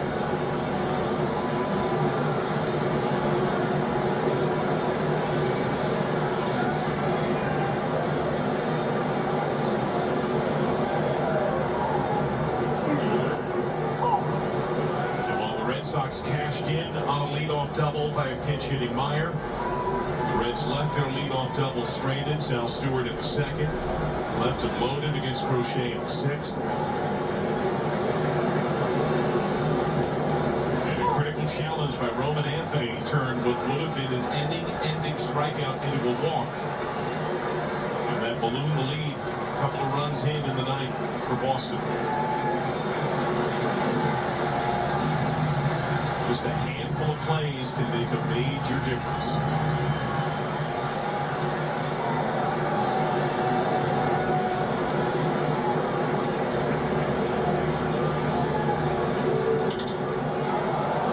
Sky to left. Anthony's got it. Reds go in order. Chapman bolts down to save. The Reds get blanked on opening day. First time since 2018 they suffer a shutout in their opener, a 3-0 final in favor of Boston. Well, it certainly was all about the pitching and a little bit of timely hitting by these Boston Red Sox. Crochet was fantastic, but you mentioned the bullpen, anchored by Aroldis Chapman, was really good. Well, it's interesting. On our side was I fantastic. hate to see the Cincinnati Reds be beat, but fair and square. 4 hits on the day, 3 by Boston Sal Stewart. did it when it was needed. Rookie of the year, 1 from Ellie De La Cruz, and that was just about it. Well, we'll have more in a bit. The 9th shutout suffered by the Reds on opening day. 3-0. Boston takes game 1 of 2026. At Farmers, we know compromises can be compromising. Are you done? Yeah. Well, since this is Farmers, I'm going to leave them on there because that's our insurance. Cutting corners can leave you drowning in regret. If it's important, it's not worth compromising. That's why with Farmers, you can get quality and savings. A for effort, though. A minus, maybe. We are farmers. Bum, bum, bum, bum, bum, bum. We are lovers of yards. Where others see chores, we see a chance to... From Washington, I'm Bret Baier. We're coming to you tonight live from Capitol Hill. A different view for you, looking down the National Mall with the Washington Monument in the background.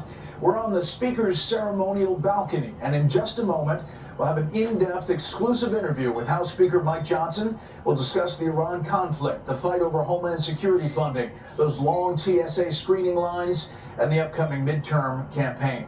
First, though, some other headlines tonight. A man who fled to China with his sister has been charged after an explosive device was left outside a gate at MacDill Air Force Base in Tampa this month. A federal prosecutor says their mother was detained for deportation after overstaying her visa. Anne-Marie Zhang was arrested upon her return from China. Alan Zhang is still there. A U.S. attorney says both have U.S. citizenship. Israeli Prime Minister Benjamin Netanyahu says his forces have killed the commander of the Iranian Revolutionary Guard's Navy.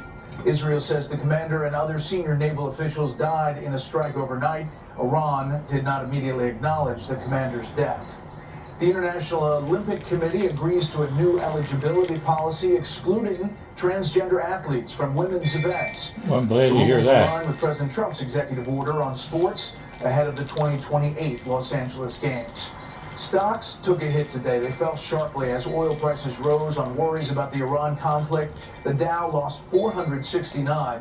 The S&P 500 finished off 115. The Nasdaq was down 522. Breaking tonight, President Trump is pushing back his deadline for Iran to open the Strait of Hormuz. The president posting a short time ago that the new date is Monday, April 6th at 8 p.m. Eastern Time. He insists talks with Iran are going very well. Earlier today, he said Iran is begging to make a deal. Meanwhile, the president is ripping Democrats for the ongoing TSA nightmare at airports. Senior White House correspondent Jackie Heinrich starts us off tonight live from the North Lawn. Good evening, Jackie. Good evening, Bret. The president's approval rating is taking a hit. New Fox polls show 41% approve of the job he's doing. That's down 2 points from a month ago and 8 points from a year ago. This as the DHS shutdown drags on. Some Senate Republicans are now reportedly asking the White House to declare a national emergency to free up money and pay TSA workers ahead of the spring break travel season. We're now on day 41 of the disgraceful Democrat shutdown of Mark Wayne's department. Congratulations. I came into a department that shut down. And there's no movement in sight. Look, we are not going to fund ICE. I just want to be clear on this until we get some restrictions in place. That's just a hard no for us. Even as TSA says, airport wait times are now the longest in agency history. Today in Houston. Frustrating, right? You show up 5 hours early, you think you're there, and you go down to the basement, work your way around baggage claim to come up to then go outside and sweat to come back inside and see more lines. So far, nearly 500 TSA officers have quit because of unreliable pay. As new Fox polls show, nearly a third of Americans, 27%, are living paycheck to paycheck. President Trump says Americans are mad at congressional Democrats. Well, I saw today on one of the shows where they were interviewing people at the airport, and they're actually angry at Schumer. But voters are giving Trump negative marks on the economy. His approval now at 34%, down 6 points from January. On inflation, only 28% approve. Overall, 75% of voters believe the economy's in bad shape, and that number moved 5 points in the wrong direction since the start of the year. The conflict with Iran not helping the affordability problem, but Trump says the threat was so great he was prepared for worse. I thought that the energy prices, oil price would go up higher. I thought the stock market would go somewhat lower, but it didn't matter to me. It's short term. What we had to do is get rid of the cancer. Officials confirming in the cabinet meeting the U.S. offered a 15-point plan for peace, and Iran let 10 oil tankers through the Strait of Hormuz to show it's willing to negotiate. I guess we're dealing with the right people. But it's not clear whether the U.S. can wind down its operation without seizing the nuclear stockpile. Steve said that they've got enough uranium to make 11 bombs. That's a very scary thing. So, well, again, I can't talk to you about that. You're asking me a question. You're essentially saying, will I go in and do something? I can't talk to you about that. And the president acknowledged reports that some Gulf allies like Saudi Arabia and the UAE are concerned about making too quick an exit and really want the U.S. to help finish the job. The president said if we don't stay, we can get back quickly and we will be protecting them. In the meantime, he says these diplomatic talks are going well. He just paused his threat to bomb Iranian energy facilities for 10 more days as the negotiations continue. Bret. Jackie Heinrich live in the North Lawn. Jackie, thank you. We had to cut out the cancer. The cancer was Iran with a nuclear weapon, and we've cut it out. Now we're going to finish it off. As we rebuild the greatest economy in history, a top priority must be to bring down the cost of living. And we were doing that, and we are doing that at a record clip. President Trump Wednesday talking about a full plate of issues to deal with, foreign and domestic. Joining us now here on Capitol Hill, House Speaker Mike Johnson. Mr. Speaker, thanks for the time. Thanks, Bret. Welcome back to the Capitol. Thank you. A great I'm man. going to start domestic. Is there a solution for this partial government shutdown that is causing so much pain for TSA workers first, but also for travelers all across the country? Yeah, it's a great frustration for us in Congress. Just about an hour ago, Democrats voted for the third time in the House not to fund the Department of Homeland Security. Remember, it's the third largest department of government. It has 10 agencies beneath it, and those agencies keep Americans safe. So it's not just TSA, it's also FEMA and the Coast Guard and all these other bioterrorism issues and cybersecurity, all the rest. And they're endangering American lives. People are actually dying because of this, and they seem not to care. It's very frustrating for us. We hope there's an end soon. Well, Republicans say Democrats are moving the goalposts. Democrats say the president is adding things to the mix. They have band together. They have a hard line. You heard Senator Elizabeth Warren in that piece saying they're not funding ICE. They need these reforms. How do you get to yes? Because the pain is being felt. I know it's a political thing, who's to blame, but how do you get it solved? Well, the ball has been in the Senate's court for some time. We're hearing good things this afternoon. I mean, right before we walked onto the set to talk today, we hear that they may be coming to some sort of resolution. We certainly hope that happens. The president has been over backwards. They've tried to institute reforms. They have instituted reforms. We have a new secretary of the Department of Homeland Security. I'm not sure what more they could ask other than the two outrageous requirements that they put on the table, Democrats. They want to unmask ICE agents in these hostile environments where they can be doxxed and their families targeted. And they want us to add a warrant requirement before anyone is deported. Those things aren't workable. They can't be done, so it's not something the president can give on. Here's the Hill. GOP cracks in Senate begin to show in DHS shutdown fight. While Republicans feel the shutdown was forced by Democrats, they also know their party owns the White House and both majorities in Congress and could suffer the blame, particularly amid the war with Iran that is already stoking political controversy. Is there a point here that something else changes? Like there is just a clean bill for funding TSA? Well, we've done that. I mean, we have actually funded it 3 times in the House, most recently an hour ago. Every Democrat in the House, except for 4, voted no. And they voted to inflict this pain. If you're waiting in a line at the airport, it's because Democrats are refusing to fund the government. Why? This is the important point, Bret. They want to prevent the deportation of criminal illegal aliens. That's what's at stake. They don't want the enforcement component of ICE at all. That's their position. Is there something the president can do? He's not been directly involved, has he, as far as making phone calls, pushing people? Is there something the president could do, first of all, on the executive side, executive orders? And secondly, is there some kind of deal that he could do? Well, look, he and the administration have been over backwards in offering concessions. They have been negotiating in good faith.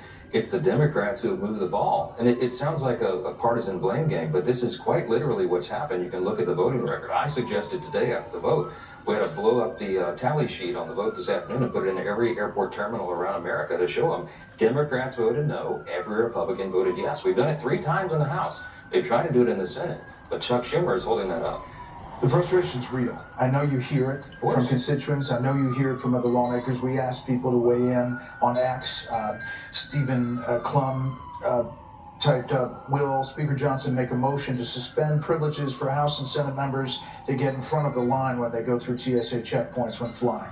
Yeah, look, I don't think anybody would be crazy to do that right now. Sometimes they do that for security purposes for members, but I don't think anybody's engaging in that practice right now. Sure, we should had a bill. There might be a bill over here. Yeah, we'll do that. Let's see, bars too low. Why do politicians continue to collect salaries though not doing their jobs, as other federal workers have been going for weeks with no pay while working? Yeah, that's a great question. I mean, during the shutdowns, we typically suspend our pay. We did that in the fall when the Democrats had the longest shutdown in U.S. history. This is now the 2nd longest. It's a partial shutdown, but it's one that really hurts people, and I think members of Congress need to do their job. I'll say in the House, we've done this 3 times. Homeland Security, again, has been funded 3 times, and it's the Senate Democrats who are holding it up. Also in the House, you passed the Save America Act. Yes. And there's a lot of push on the Republican Party, inside the Republican Party, and with voters to get that. Polls show that. I asked Senator Thune about that the last time I was up here. Take a listen. Is this, legislating, or are you kind of just messaging for the election? Well, it's legislating. I mean, actually, if you look at the substance of the policy, this is about safe and secure and elections in this country, and making sure that we have an election process that is actually with the right people, not just the illegals who are in this country have an opportunity to vote.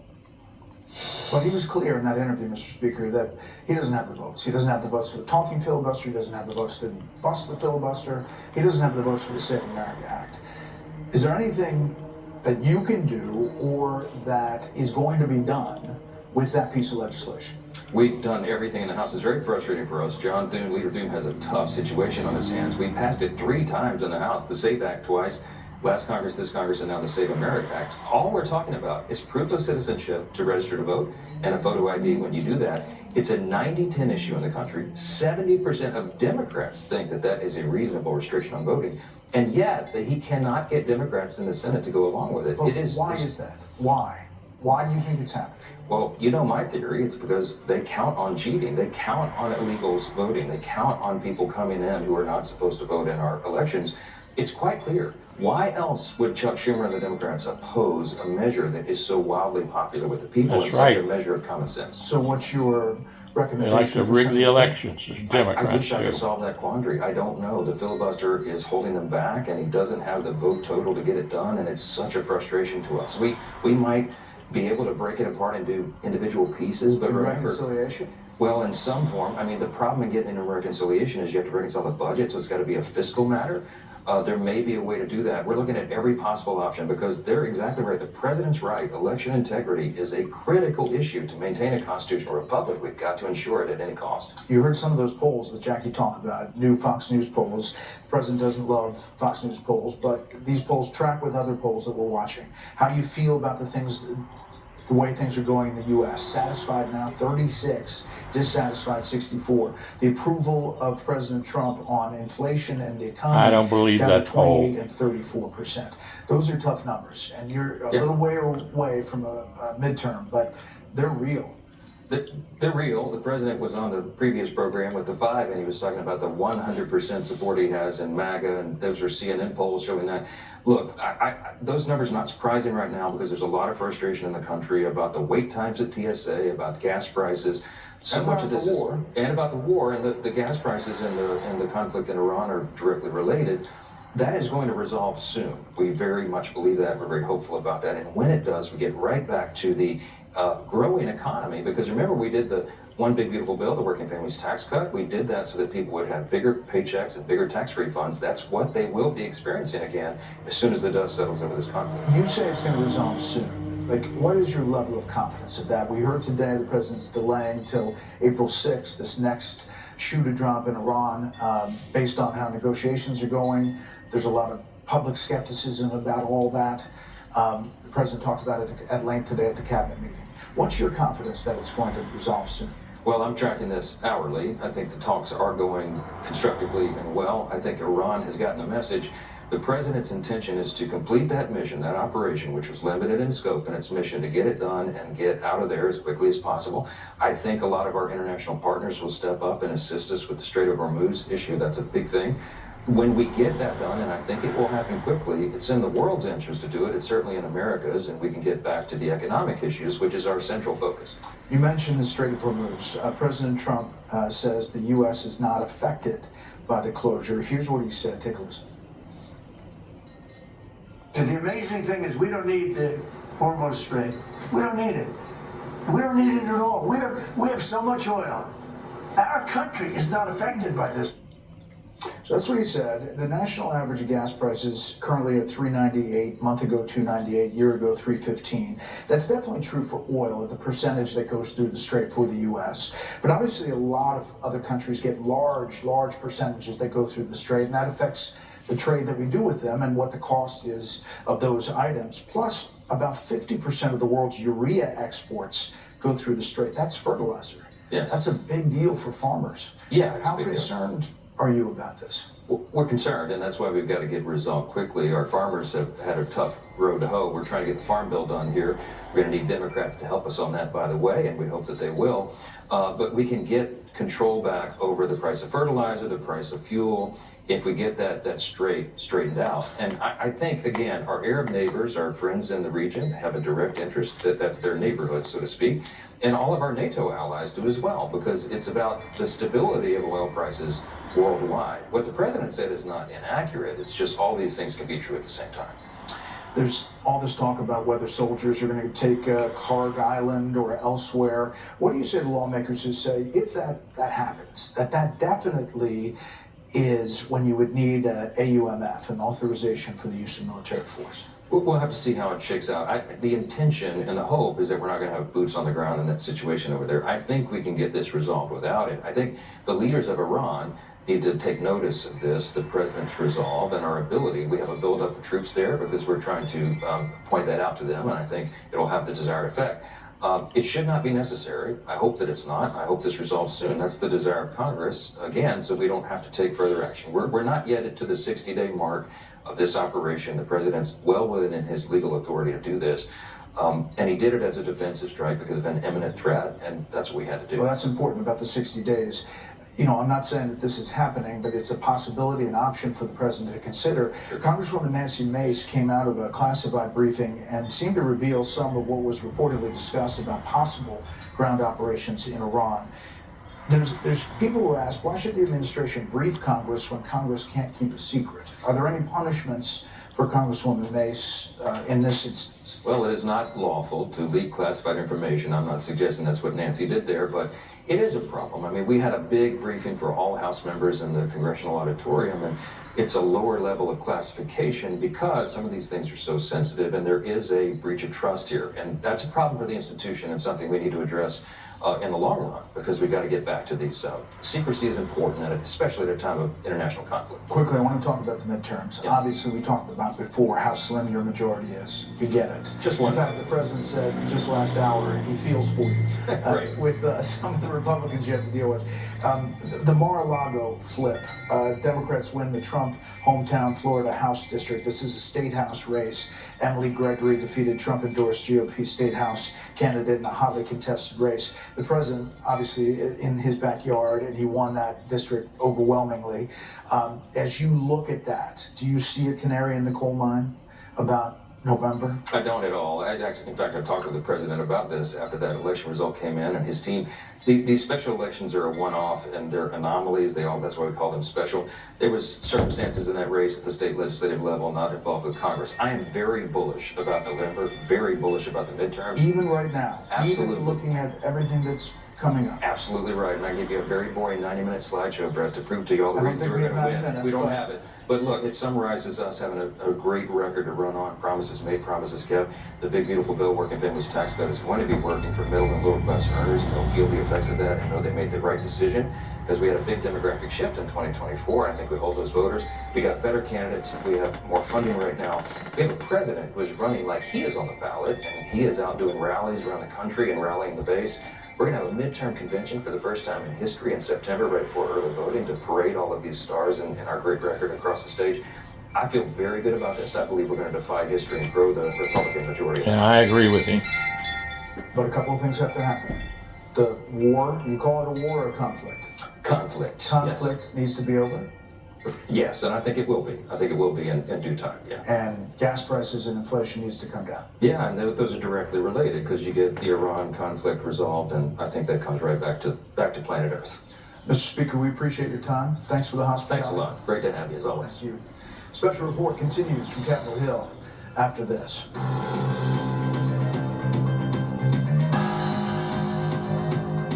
Speaker's ceremonial balcony here on Capitol Hill. Meantime, a bipartisan House panel is expected to decide whether Democratic Congresswoman Sheila Sherfilis McCormick violated House rules after federal prosecutors charged her with embezzling $5 million in COVID funds. She denies any wrongdoing. Chief Congressional Correspondent Chad Pergram, just down the hall here in Capitol Hill, has the latest. Good evening, Chad. Bret, good evening. Sheila Sherfilis McCormick facing a congressional jury of her peers. The Florida Democrat did not speak during the trial and had little to say before it began. Congresswoman, did you ask for a pardon? Your office says no, you did not ask for a pardon. Congresswoman.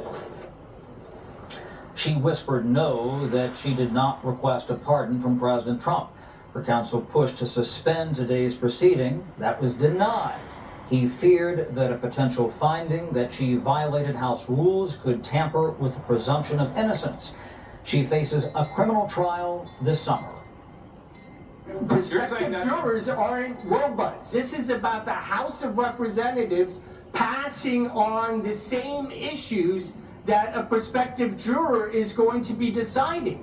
She would be found in violation of the rules of the House, not the law. There is a very real distinction there.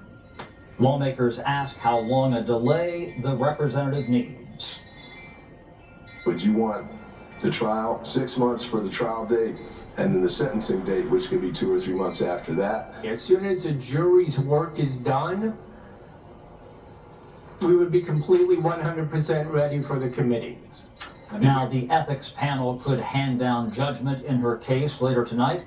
GOP Florida Representative Greg Steube will push to expel her. The full House must vote to accept or reject the committee's recommended punishment. Bret? Chad Burton, live here on Capitol Hill. Chad, thanks. Up next, the federal government sets up a unit to use artificial intelligence to keep global information more secure. First, beyond our borders tonight, dozens of people are buried in a Kabul cemetery in the second mass funeral of victims killed in an airstrike on a drug rehabilitation center in the Afghan capital earlier this month.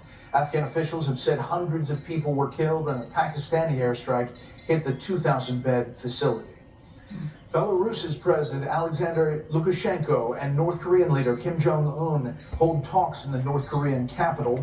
The two men signed a friendship and cooperation treaty. Lukashenko hailed the document as fundamental and said relations between the two countries are entering a new stage. And this is a live look at Taiwan, courtesy of EarthCam. One of the big stories there tonight, several hundred representatives of American companies in Taiwan attend an annual banquet held by the American Chamber of Commerce. The event is to express their gratitude to the Taiwanese government for investment opportunities during the past year. Just some of the other stories beyond our borders tonight. We'll be right back to Capitol Hill.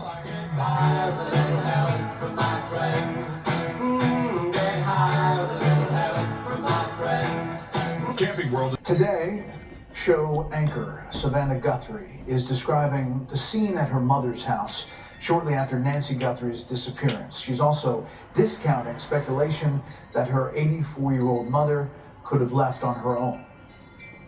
On a good day, she could walk down to the mailbox and get the mail, but most days not. So there was no wander off. And the doors were propped open. Yeah. And there was blood on the front doors. And the ring camera had been yanked off. Yeah. And so we were saying, this is... do something. This is not okay. Anyone with information concerning this case is asked to contact the FBI at 1-800-CALL-FBI or submit a tip online at tips.fbi. I sure hope they find the guilty The State parties. Department is unveiling a division focused on adversaries using artificial intelligence, cyber attacks, and other advanced technologies. This comes as Iran-linked cyber activity and online disinformation campaigns raise new concerns about the threats to U.S. systems and global information warfare. We get details tonight from senior foreign policy correspondent Jillian Turner. This really could be one of the most important and consequential things that we're seeing happen in this administration. The State Department is so concerned about threats from rapidly accelerating technologies, AI in particular. Secretary Rubio is making a major change, creating a new State Department bureau to protect Americans from emerging threats. The most important job any president has is to keep the American people safe. Iran recently used AI-generated satellite imagery to falsely claim damage to the U.S. Navy's 5th Fleet headquarters in Bahrain. Last month, experts rang alarm bells that Iran may have used advanced electronic warfare to down a $220 million U.S. Navy drone over the Strait of Hormuz. The accessibility of AI for bad and malicious and fake actors around the world has made the threat of AI-generated content and the ability to amplify narratives very easy. Another U.S. adversary, China, now using AI to reconstruct B-2 stealth bomber flight paths, track carrier strike groups in real time, and collect data on American lawmakers. Every day we see new uses of AI in a whole variety of ways. The top White House cyber official says the government has avoided taking responsibility for far too long, and it is time to step up. The private sector shouldn't be expected to have to stand up to the Russians and China and North Korea and Iran. That's the role of the United States government. Combating the AI threat is a near constant effort across this administration. Earlier today, the Justice Department charged 3 California men for trying to illegally send critical American AI technology to China. Bret? Jillian Turner at the State Department. Jillian, thanks.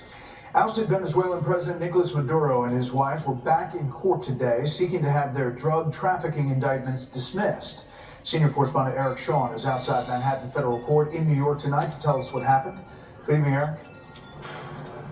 Good evening, Bret. It was a fight over money. Who will pay the lawyers for Nicolas Maduro? The former Venezuelan president was back in court today, along with his wife, Celia Flores. Both are charged with running the country as a multi-billion-dollar narco-terrorism state.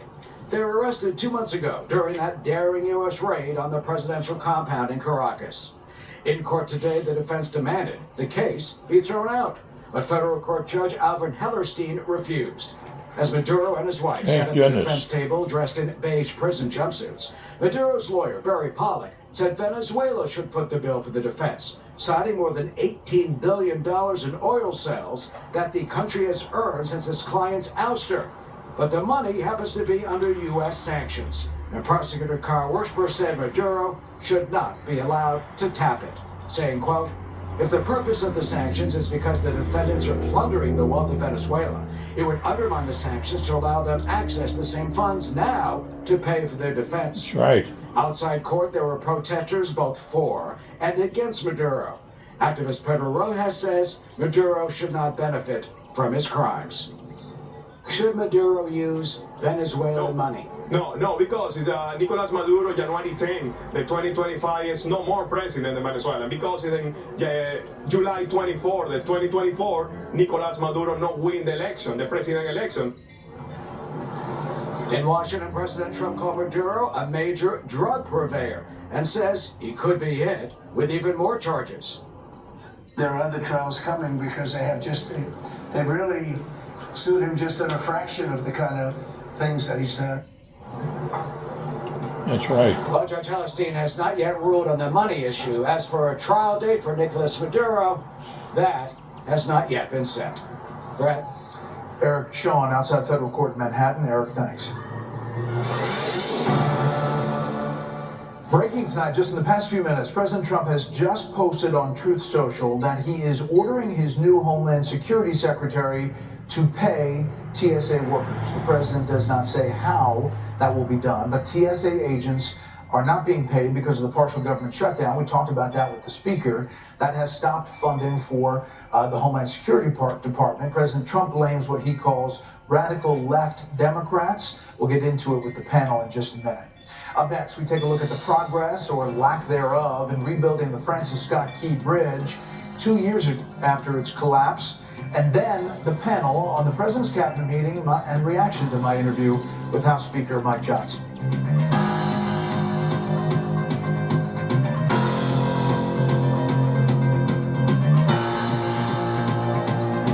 New Sensodyne clinical repair.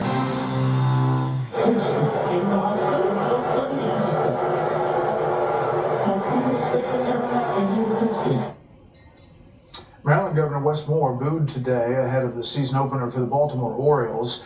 The Democratic governor is also facing separate criticism tonight as the state marks 2 years since the Francis Scott Key Bridge collapsed in Baltimore.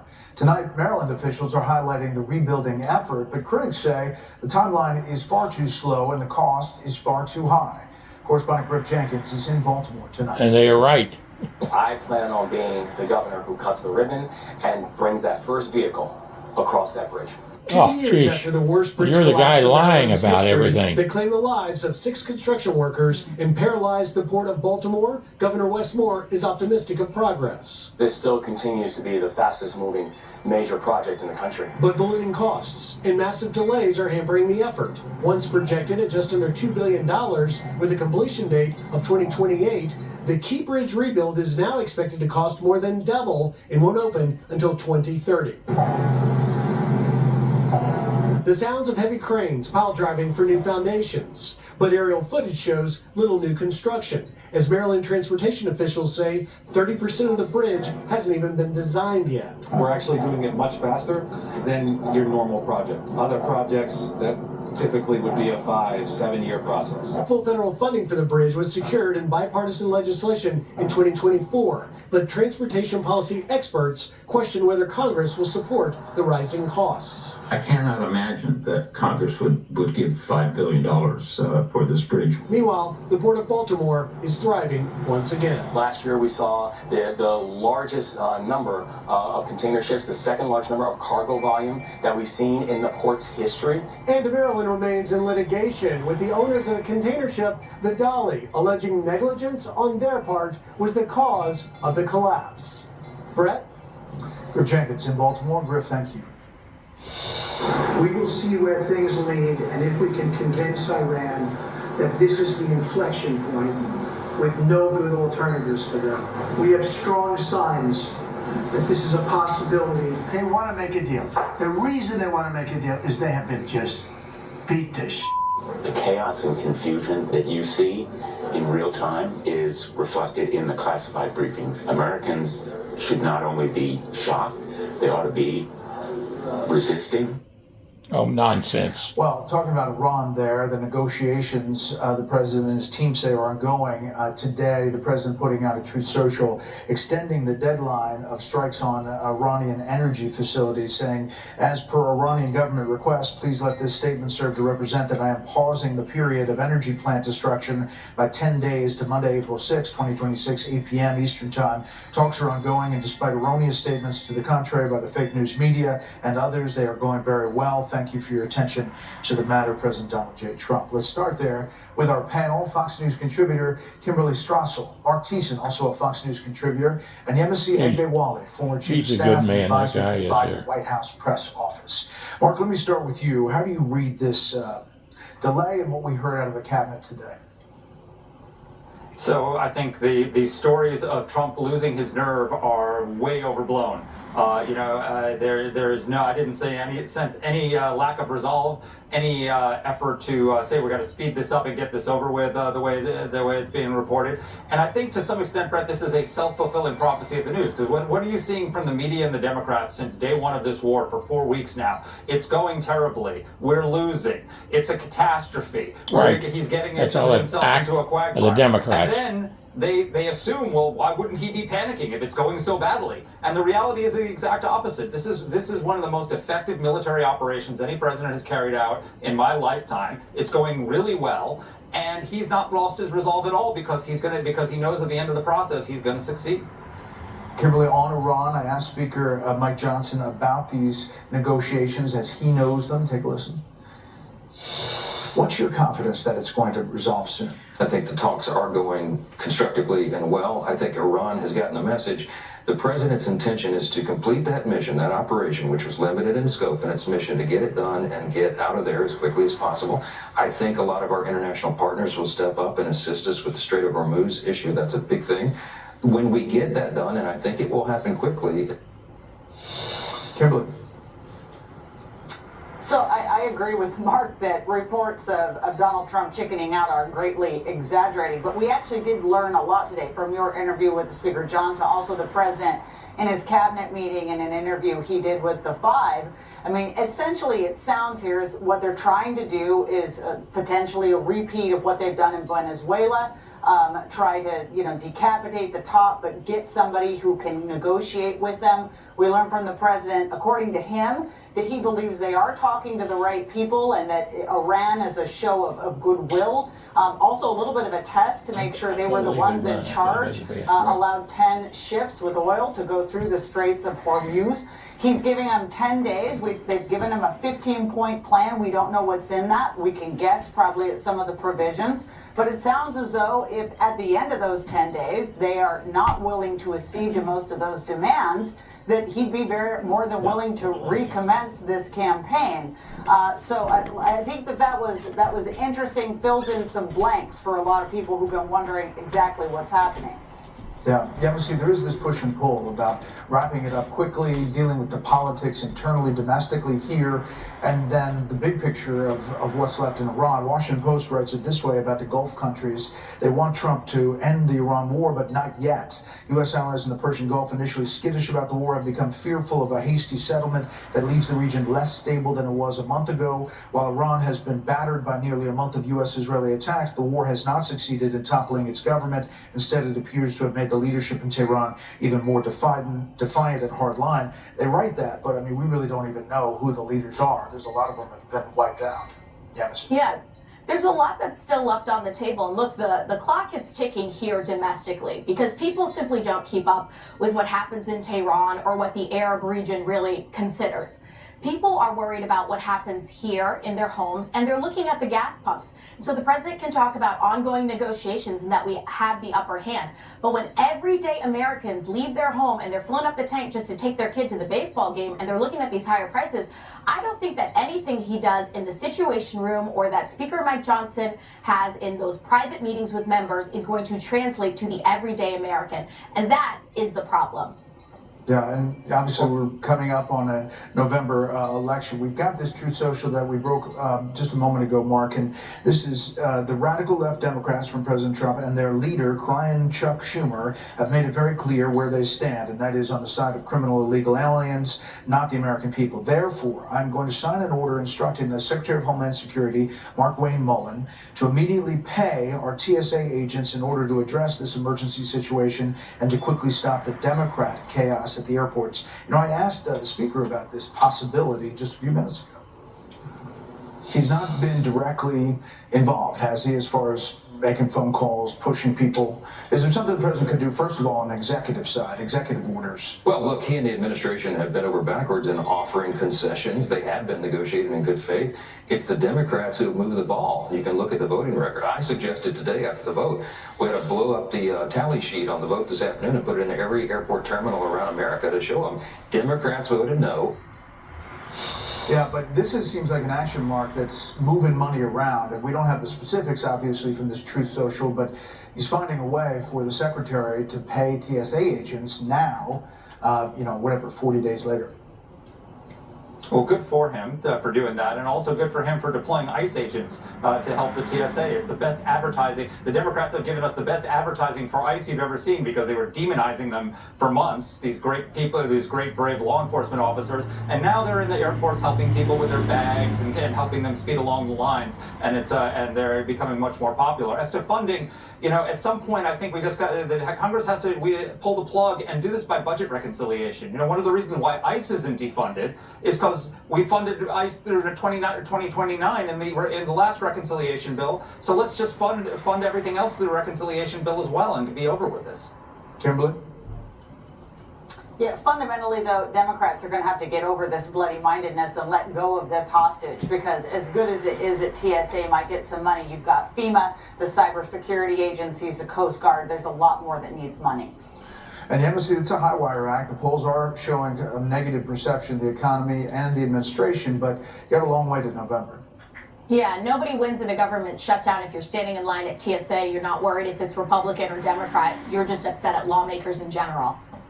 Yeah, box on both houses. That's right. Panel, thanks so much. Up next, we'll show you one reason the America 250 celebration is not a dime a dozen from Capitol Hill.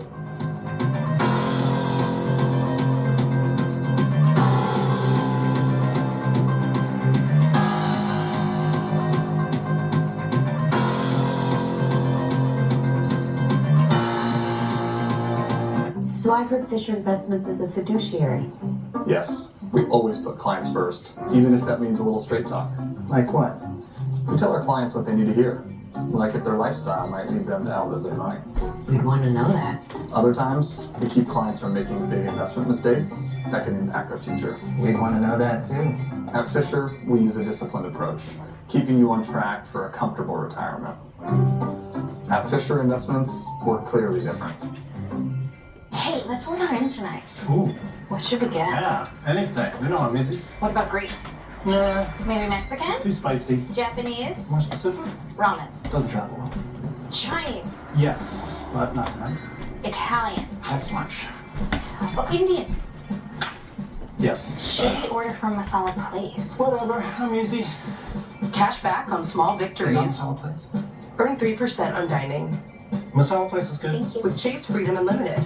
An amazing sunset over the National Mall. This is the view from the Speaker's ceremonial balcony. You can see the Smithsonian Castle there on the left, Washington Monument in the distance. The Speaker says it's the perfect place to watch the fireworks, especially this year.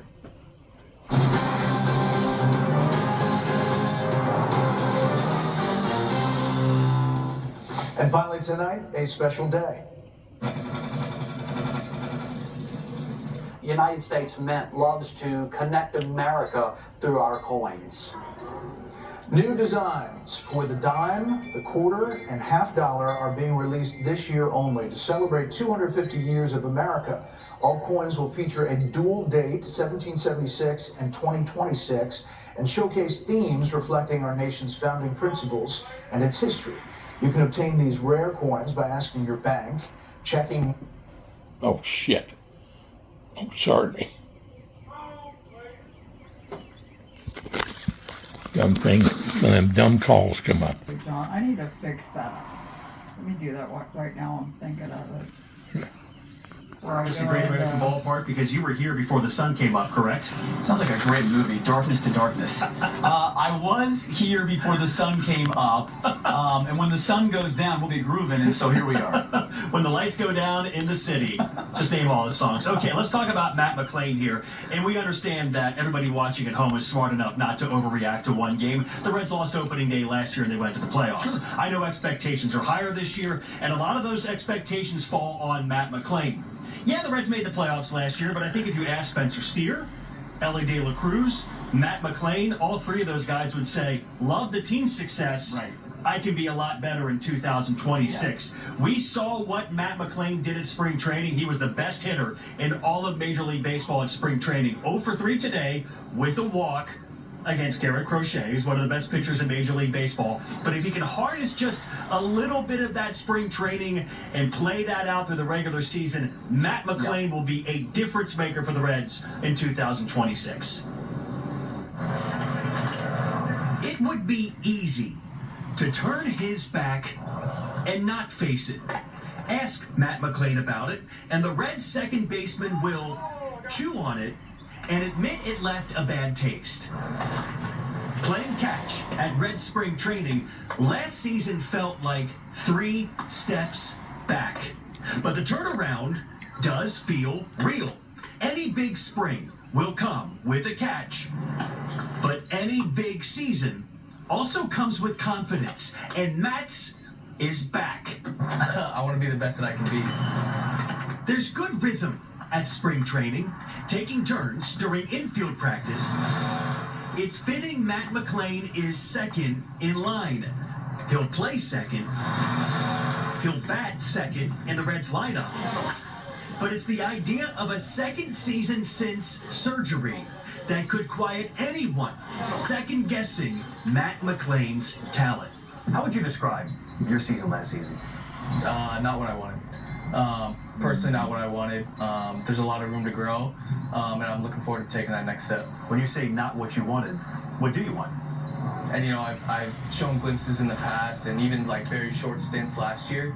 It's just being consistent with that every single day and being able to carry it throughout the whole season. One of the Reds' best hitters his first season in Cincinnati, McClain finished top 5 for the National League's Rookie of the Year. But he missed the entire 2024 season and underperformed his first season back. Last year was hard. Coming back from the injury, the shoulder recovery, do you feel like Matt McClain has a runway here to play the kind of baseball you know he can play? Yeah, I do. And the good part was he still played really good baseball last year. Ran the bases, he played defense, he wasn't throwing helmets, he wasn't having tantrums. And that's part of why I think we're so patient. But there's a better hitter in there, and I think he knows that.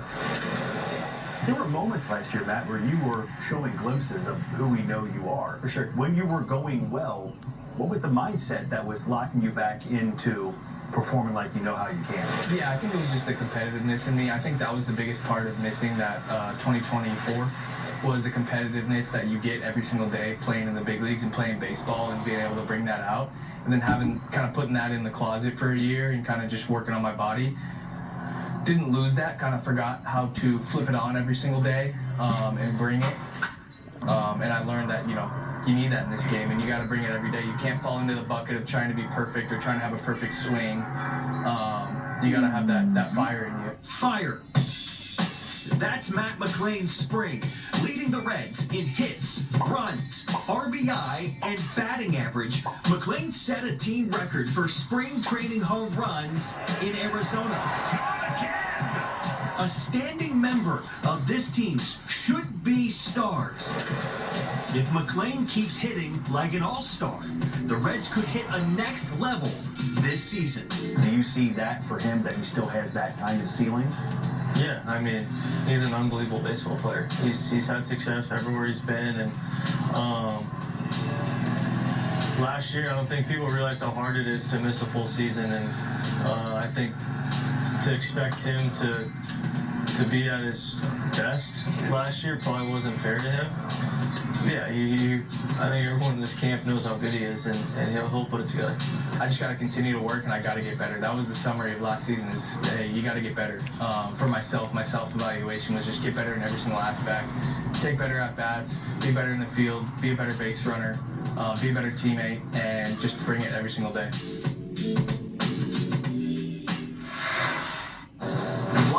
Look now at a very quiet and empty Great American Ballpark as opening day comes to a close. The tarp is on the field, going to bed until Saturday when the Reds return. On Sunday, it is one of the Reds' young and bright stars pitching for the Reds. An interview with him coming up next with Cincinnati Sports Show live on opening day. Stay with us. Here on Fox 19 now in our big day of opening day coverage. Let's add it up. 4:30 in the morning all the way until 8 o'clock at night. That's 15 and a half hours. I had to think about it. Of Reds coverage. I know you're tired, so I'll do the math for you. There was one point when we were talking during a given show, and I forgot which given show it was.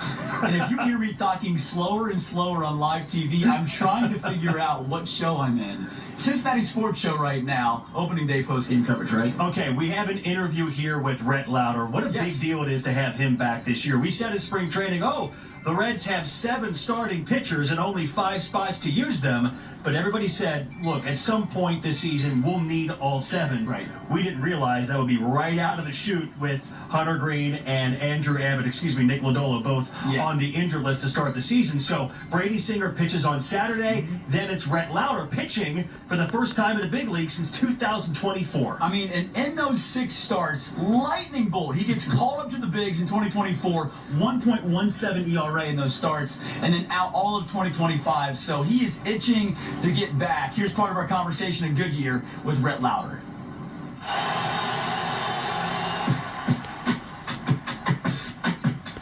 Hanging out right now with Reds young star pitcher Bret. And Bret, let's start with this. We have good video of you and TJ Antone, a veteran pitcher, talking, who's come back from so many injuries and still here fighting. But how much can you gain from those conversations with guys who have been around and have all these kind of unique tricks?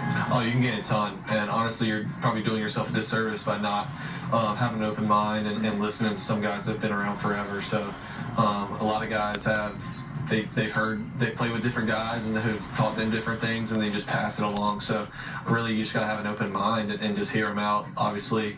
Do you seek out those conversations, or do you kind of just listen here and there? I mean, how does that work for you? Yeah, you definitely seek them out if you're having questions. Like we have, like speaking of last year and the year before when I got brought up, we had Nick Martinez, who was a guy that I really leaned on early, and then the core group of guys we have now, like you know kind of what each guy's strength is, and it's awesome to have such high level players and guys that are like really elite at different things that you can go pick their brains on anything. I mean, I try to do it as much as I can, but they're also trying to get ready, but I think everybody has a lot of info that they can share. Yeah. What's something that's part of your game that you think this is the best part of my game, and this is why greatness is in me?